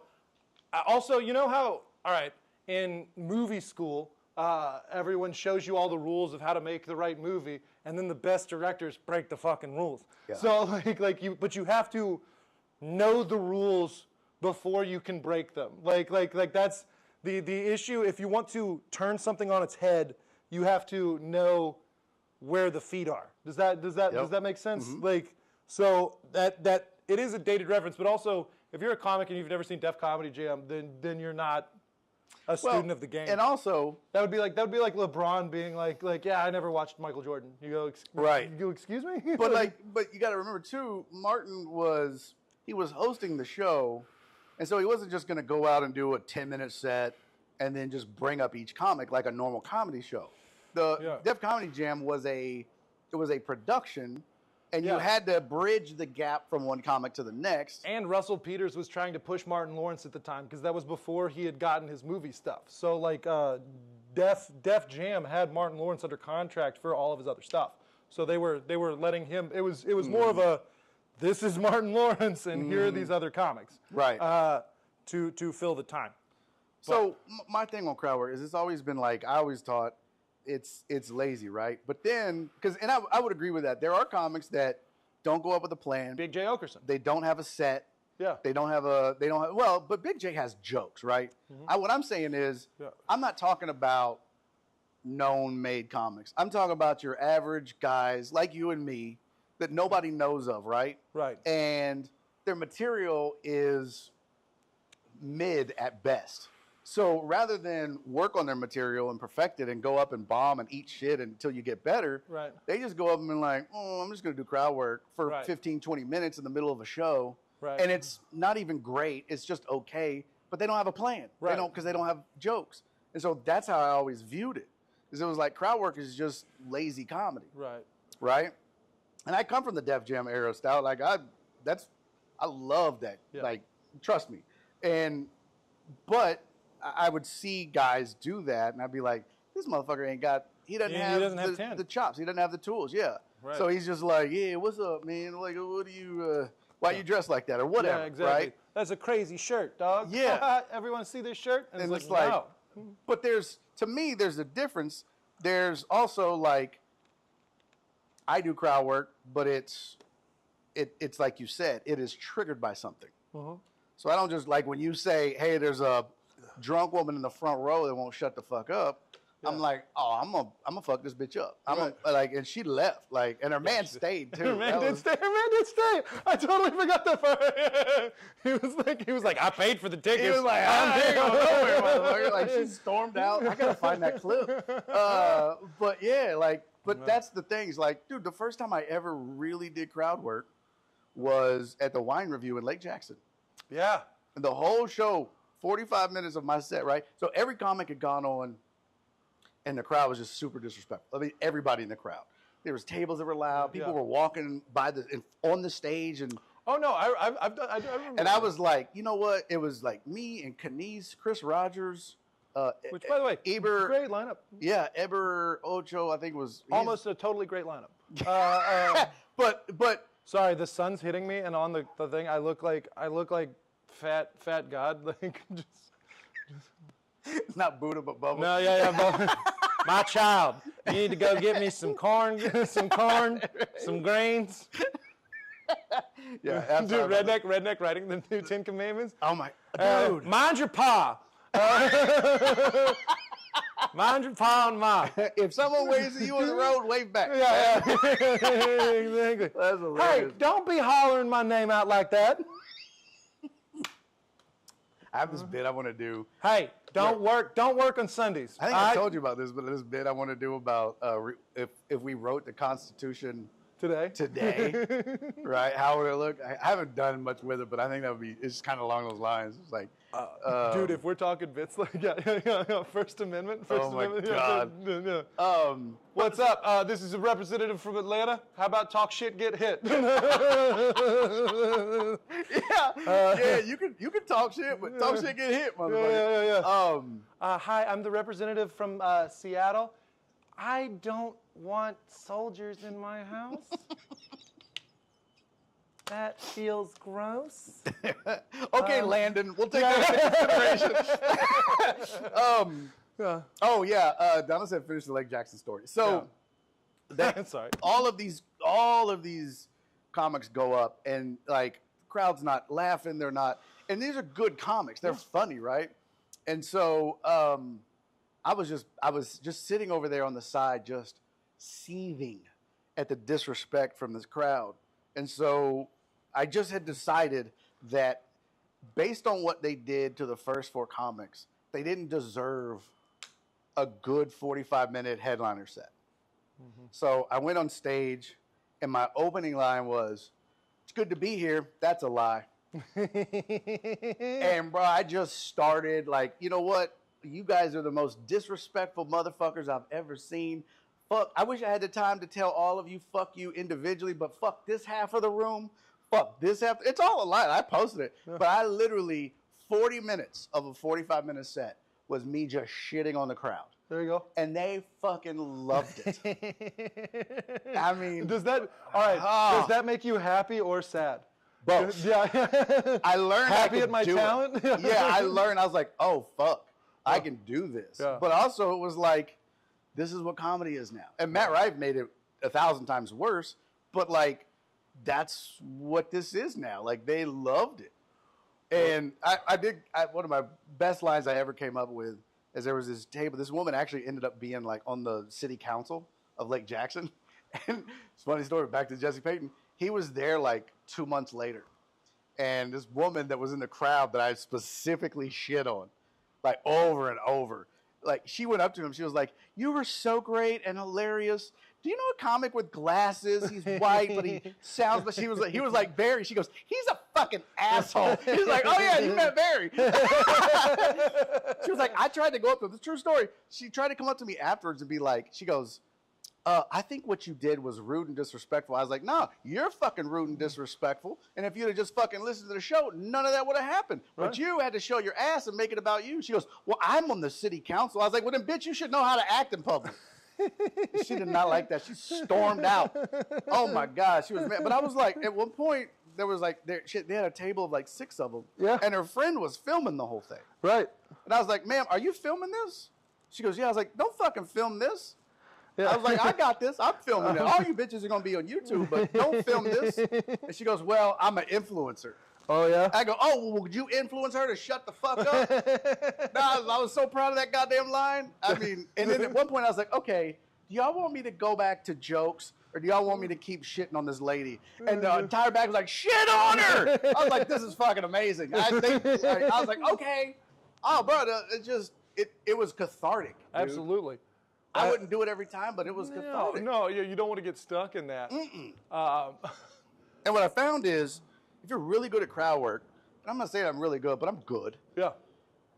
But if you do it right, it's hard to follow your own crowd work. Right. Because then they're like, "Well, this is all we want." Well, yeah, no, because you can't go back to dating's weird, or my wife and I, we were at Bed Bath & Beyond. Yeah. Like, no, Like, go back to calling her a dickhead. Yeah. Like, that was- Yeah, go back to fucking with the drunk lady Yeah. and her man.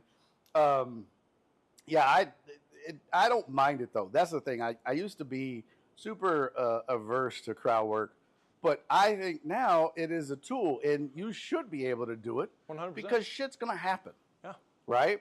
But there are, like you said, you have to know the rules of it. Yeah. You don't do crowd work from the MC. I don't do crowd work from the MC spot. I rarely ever do it from the feature spot, and I will ask the headliner, "Is there anything you don't want me to do?" I learned that from you. I learned, like, the way you talk to headliners when you go, "Hey, can I do this and this and this? Also, is there anything you don't want to talk about?" Mm-hmm. That's just a pro move.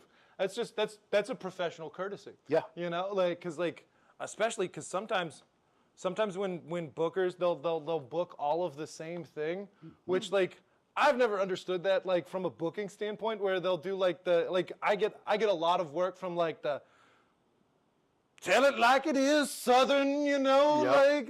like ham bone comedy, and then it's just like, how can 5 guys talk about trucks?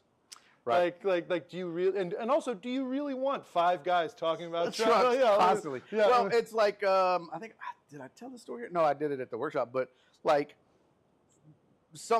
John Witherspoon, for example, God rest his soul, when he would come to town, and I'm sure this was all over the place, but he always wanted a white feature. Yeah.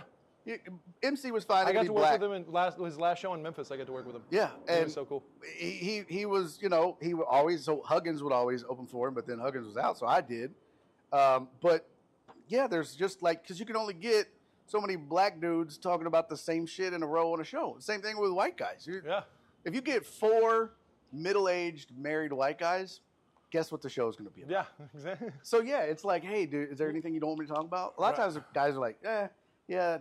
I always like when they ask, because I'll say, yeah, if I have my choice, like, I was at the riot, Yeah. and crowd kind of sucked, and this guy was like, "I'm just going to do crowd work." I was after him. I was like, or you could just do your set and be a pro and try to win them over and show everybody else that it's not the crowd. Yeah, power through it. He didn't. He did crowd work. And I was like, That's- "Motherfucker."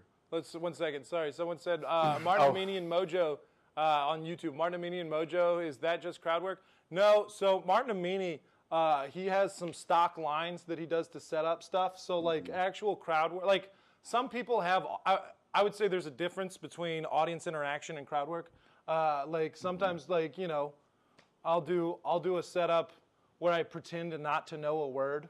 Right. Right. And that so like that may seem crowd work-esque. Martin Amini and Mojo, that's not just crowd work. Martin Amini does do a lot of crowd work, but it's not just that. Rocky Dale Davis balances jokes with crowd work well, 100%. Rocky Dale, dude, the three name guys. I open for a lot of name guys. Yeah. Just Rocky Dale Davis, Jerry Wayne Longmire, Billy Wayne Davis. I was trying to do a bit one time, and I don't know if this might be a truth. I think I'm 37 now, and so I'm thinking about changing my name to Bill. But like I don't know. I don't really know how to do that. It's not time. It's not time. No, it's just so cool. Yeah, exactly. Changing it to Bill. I got a ponytail. Like, there's no ponytail Bill. No, you got it. That's a 50s thing. Yeah. You got to do that in your 50s. You still got time. Yeah. Before you have to be William or and then, Bill. Yeah. And then it's like, are you dead naming me? Yeah, no, you got time. Crowd work, also known as Fidelity. No, yeah, one of the deckheads came to one of my shows. Got shit-faced, fell out of his chair, was screaming. I was like, get the fuck out, man. What is wrong with you? It was down at, like, Winters in Pasadena. Dude, Jesus Christ. Good Pasadena show. So, yeah, for me, crowd work it's a tool, right? Yeah. But there are a lot of tools. And back to some of the stuff we were talking about earlier, the reason that Houston makes better comics than most of the country, because, is you have to be able to use all the fucking tools. With all the different people. When New York, LA, and Austin comics come to Houston and bomb, it is fucking. It makes me so happy on so many. Oh my God! I've made good money off of small clubs throughout America. They're not even clubs. They're trying to start up, and so they'll hire a New York guy, and he'll come.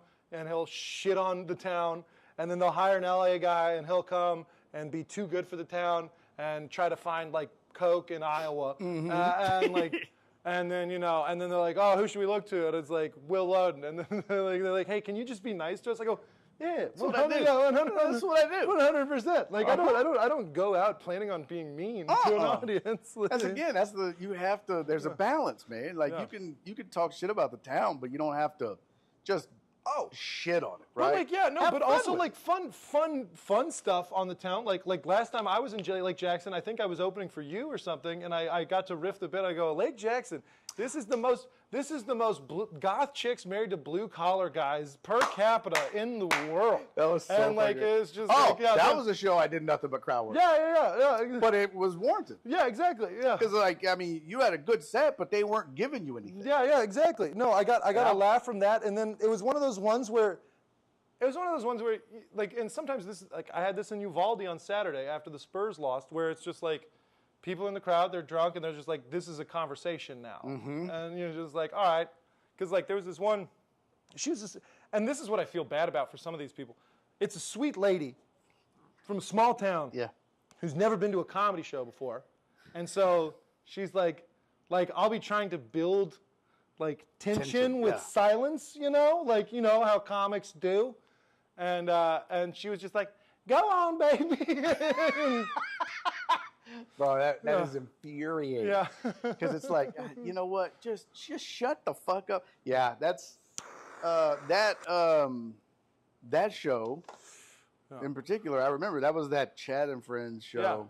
Yeah. And Charles Garza, he's a deckhead, came out and brought his wife. Yeah, that guy was cool as hell. He saw me last time I got to open for you. Yeah, I do love our job because I get to open for friends like you every once in a while, and I don't get to see you as often as I want because we have fun when we hang out. Yeah, exactly.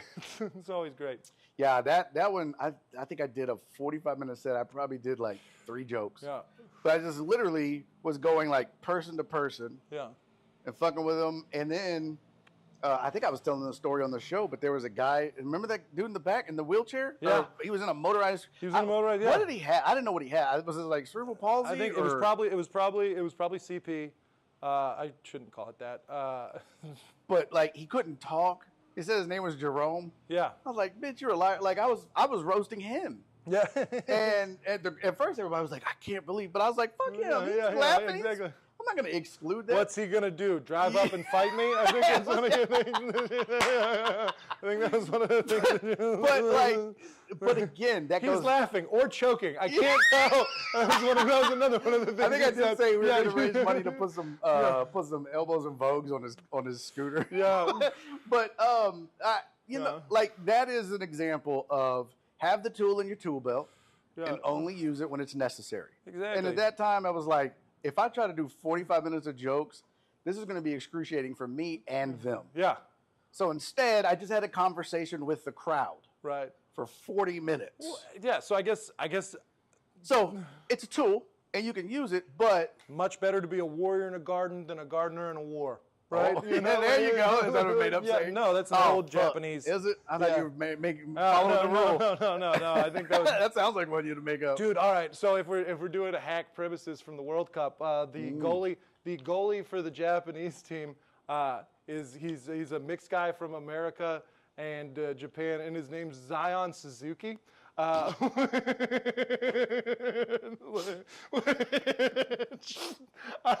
know that shouldn't tickle me. You're like, okay. Yeah, I know. Got some flavor. Oh, in you should you. meet his brother, Cadillac Pikachu, and That is fucking outstanding.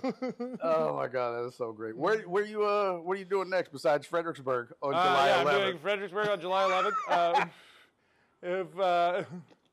That's an old radio bit. John and Lance on the morning show would do a male golfer, female golfer, or food, and they would give an Asian name. They'd be like male golfer, female golfer, or food, and they'd be like, oh fuck. Okay, this is something. Will this world ever be ready for Archie Bunker reruns? Notice that's one of the shows not on a rerun. He's gonna start. Someone said I'm gonna start checking into hotels as Cadillac Pikachu. What was the one that the Ron Mexico? Yeah, Ron Mexico, and then Mike Vick was Ron Mexico. Mike Vick, and then the senator from New York was Carlos Danger. That was Wiener. Wiener, yeah, Anthony Wiener. Yeah. Carlos Danger. Oh my god, I forgot about that. Oh, all right. If Pikachu. I started checking into hotels, all right. Let's ask everyone. Okay. What should I check into hotels as? Yeah. When the fame and fortune get too heavy for my head. If anyone has any suggestions, throw them into the chat and I'll read them. Cadillac Pikachu. Dick Felt. Dick Felt. No, now don't start using those fucking Mike Hawk. No, don't start using a bunch of Bart Simpson shit. Yeah. That's funny. No, so I've got a couple of things coming up. I'm doing a run through Louisiana. Again, dude, the I-10 Mafia is strong. I love all the little shows off of I-10. Just Lake Charles, Lafayette, Mobile. I've not done any of those. Well, yeah, they're it's the Pancho Pica. What the fuck? Jimmy Phillips? What? I'm having a good time. Jimmy Phillips? That's just some dude. It's got to be like, it's got to have some pizzazz. Burger King. Burger A King. That's use old school porn star names. There we go. There, I like that. No one wants to look those guys in the eyes. That's hilarious. Porn names are good. Porn names are good. I was trying to work. If we were talking working bits for a second, I was trying to work on a bit.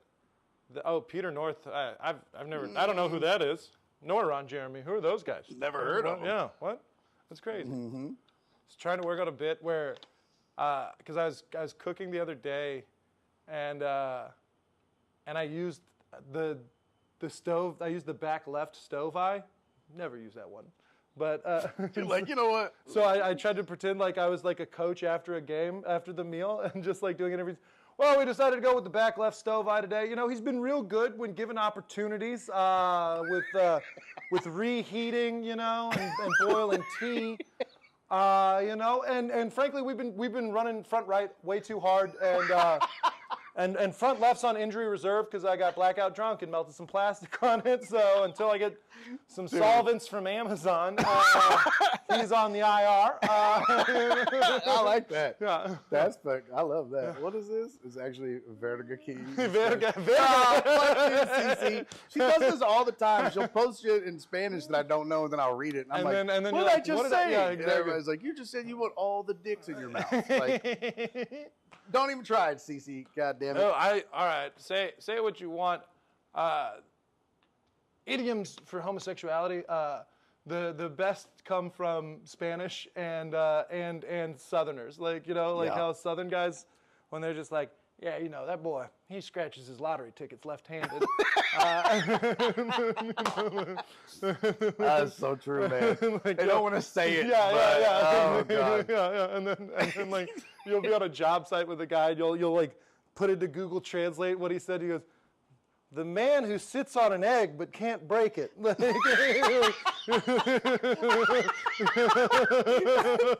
Like, now wait a goddamn minute. Hey. Broken plate.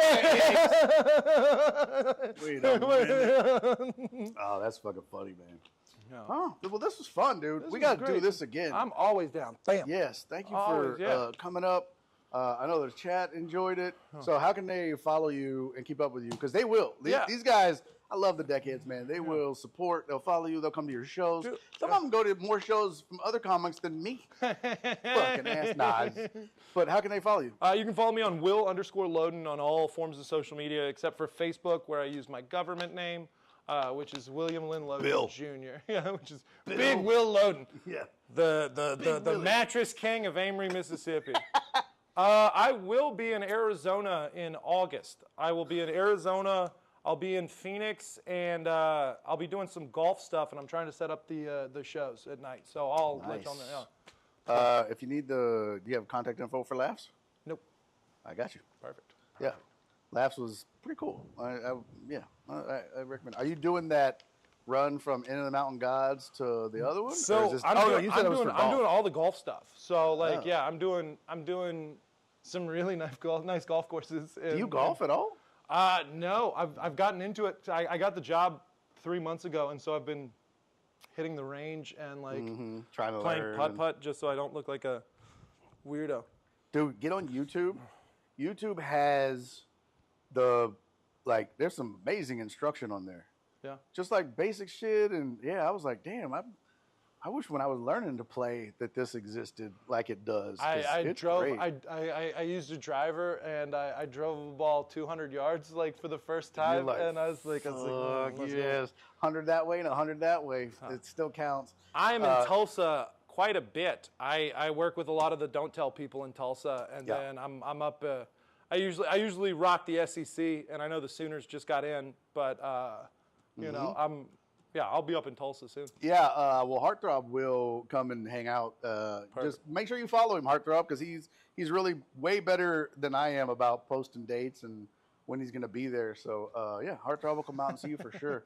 I'm always pissed. One second, I like this last one. I'm always pissed that business is done over golf. When I'm rich, I'm gonna make people play laser tag or some dumb shit. Bro, that is. I love the idea of like Starship Troopers. like, you're both like leaning, and you just hear like pew pew pew. It's like, so we got to get rid of these teachers' funds. We gotta get rid of the firemen. We gotta do something.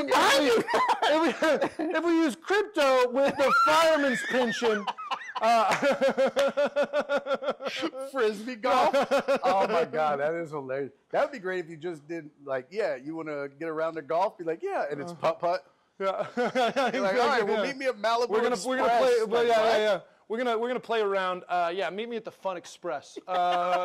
Listen, I get all my deals done on the clown hole. Trust me. So Archie Bunker is a bridge too far. Oh no.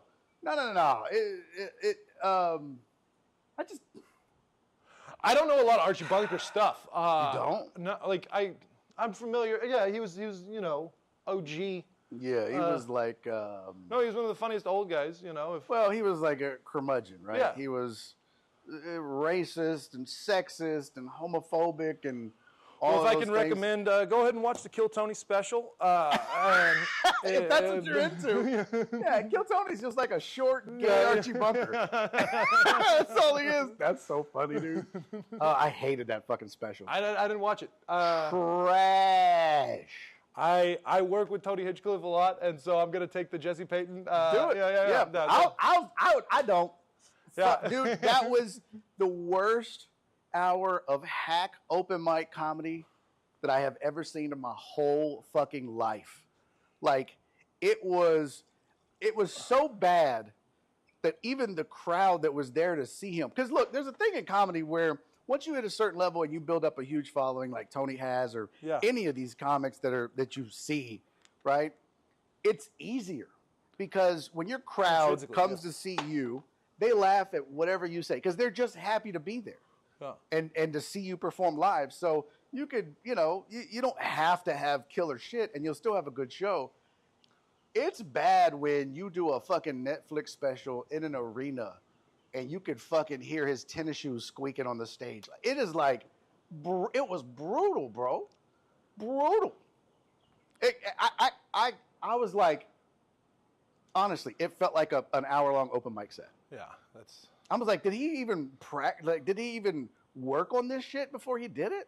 Right. Yeah, I thought it was awful. Like, just absolutely fucking awful. I've seen him work it, and I saw Joe Rogan's set when he was running it at the mothership, and both of those guys, like, this is the thing. If you don't hit the road, like if you're just playing to home crowds all the time, then you end up with a incorrect view of the country. And like, we travel so much that I think we have a better pulse on the nation than a lot of people who only live in New York and LA and Austin, because like, we're still hungry for this shit. And like, facts. That's okay. So I guess back to one of the very beginning questions before because I want to mention the last couple of comments. Houston makes some of the best comics because we travel a lot. But we keep travel sacred. Like none of my mentors in Houston, y'all don't take trash openers. Like you don't take anyone until you've seen them like murder a room. And that's I have taken that as the younger generation. I'm not grabbing dudes just because they have a car. Just I'll pay for gas. I don't give up. No. I'll pay for gas. Yeah. I need you to fucking be funny. Yeah, like, exactly. I need you to be a good hang. Yeah. And be funny. Exactly. And that's it. In that order, right? Like I don't give because there's only so much you can do from the MC or feature spot. Right. And a good headliner can get any show back, but it's like I'd rather take a killer with me. Yeah. Because then I know at least that part of the show is going to be great. Right. And yeah.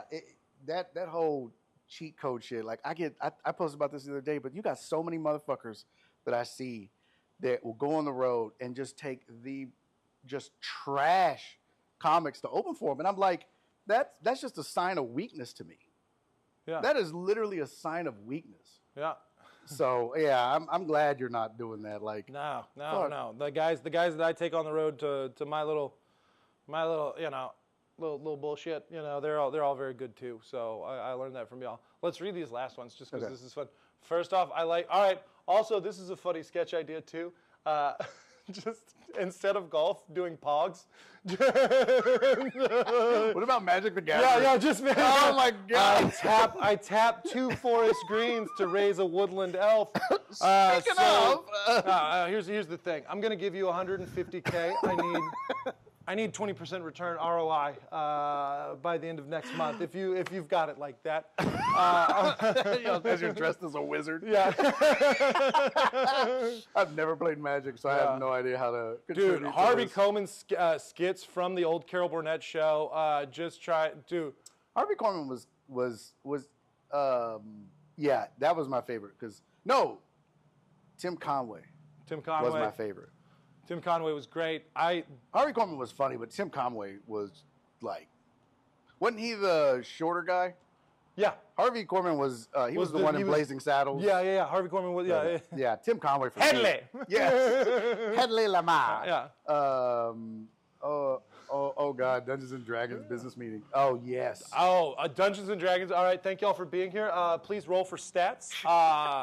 This is Marcus. Marcus, introduce your character before what you're gonna do. Hi, my name's Marcus. I'm a part of the mergers and acquisitions for McKinsey. I'm currently going to play a level 3 half-orc barbarian, and what we're trying to do today is we can't technically sell missiles to Iran. But I would run into a level 12 paladin. God damn it. We need to increase number. God damn it. Stop. What? Casting fireball. God damn it, Tom. Stop casting fireball in Palestine. That's so funny. Yeah, Cisco heard CC. He's going to be in Fredericksburg with me and Angela Walker. That show is going to be. Angela Walker. What a monster. She's one of those comics where it's like, why isn't she famous? That's the crazy thing about comedy. You hire me. Yeah, well, I mean, but that's the crazy thing about any sort of sport and entertainment is it's not that it has nothing to do with talent. Talent gets you to a place, but like I love running into Angela just because I only run into her when I work with you, and she feels like you know like the song where the guy's driving to Nashville and runs into Hank Williams, and like I just like I'll see her for like 2 hours, and she'll say something absurdly profound, and then go up and murder, and then be like, all right, I gotta go do something. And I'm like, she is a fucking beast, man. Yeah. Like, she was so mad when I had you do Hop Scholar when she was here. Yeah, she was like, I only agreed to do it because I wanted to hang out with you. I was like, well, bitch, I'm working. Shit. Right. Let's see. Tim would sneak in lines that not. Oh yeah, that's what made him so funny is that he would just riff and it was great. Yeah. Okay, that's a show. Yeah. Yeah. Thank you guys. Hey, thank you, Uriel. Appreciate you being here. Thank you everybody for being here. I guess I can play the outro music. But yeah, thank you guys. Oh. Well, there's no music. Fuck it. I'll just play the closer. Okay. Yeah. One more time. Give them your socials. Will_Loden on Instagram, Twitter, and Threads, and William Lynn. I love Threads now. Threads is fascinating. Threads is what Twitter used to be, apparently. I was never great at it. And then William Lynn Loden Jr. on Facebook. Love you all. Yep. Thank you. All right, y'all. Okay, so tomorrow we're 50-50 on our show. The AC guy is coming. Finally, he got the coils in, so I got to get coils replaced. So I don't know when he's coming or how long that's going to take. But if he's here during the show, I can't do a show because I can't do one with the AC guy in the attic. Right. So we're going to play that by ear. But hopefully we'll have a show. If not, then we're back on Monday. All right? So until I see you then, y'all do me 3 favors. Be safe, be kind. Most importantly, love each other. And I will see y'all either tomorrow or Monday. Bye, everybody. Daddy's making a YouTube video!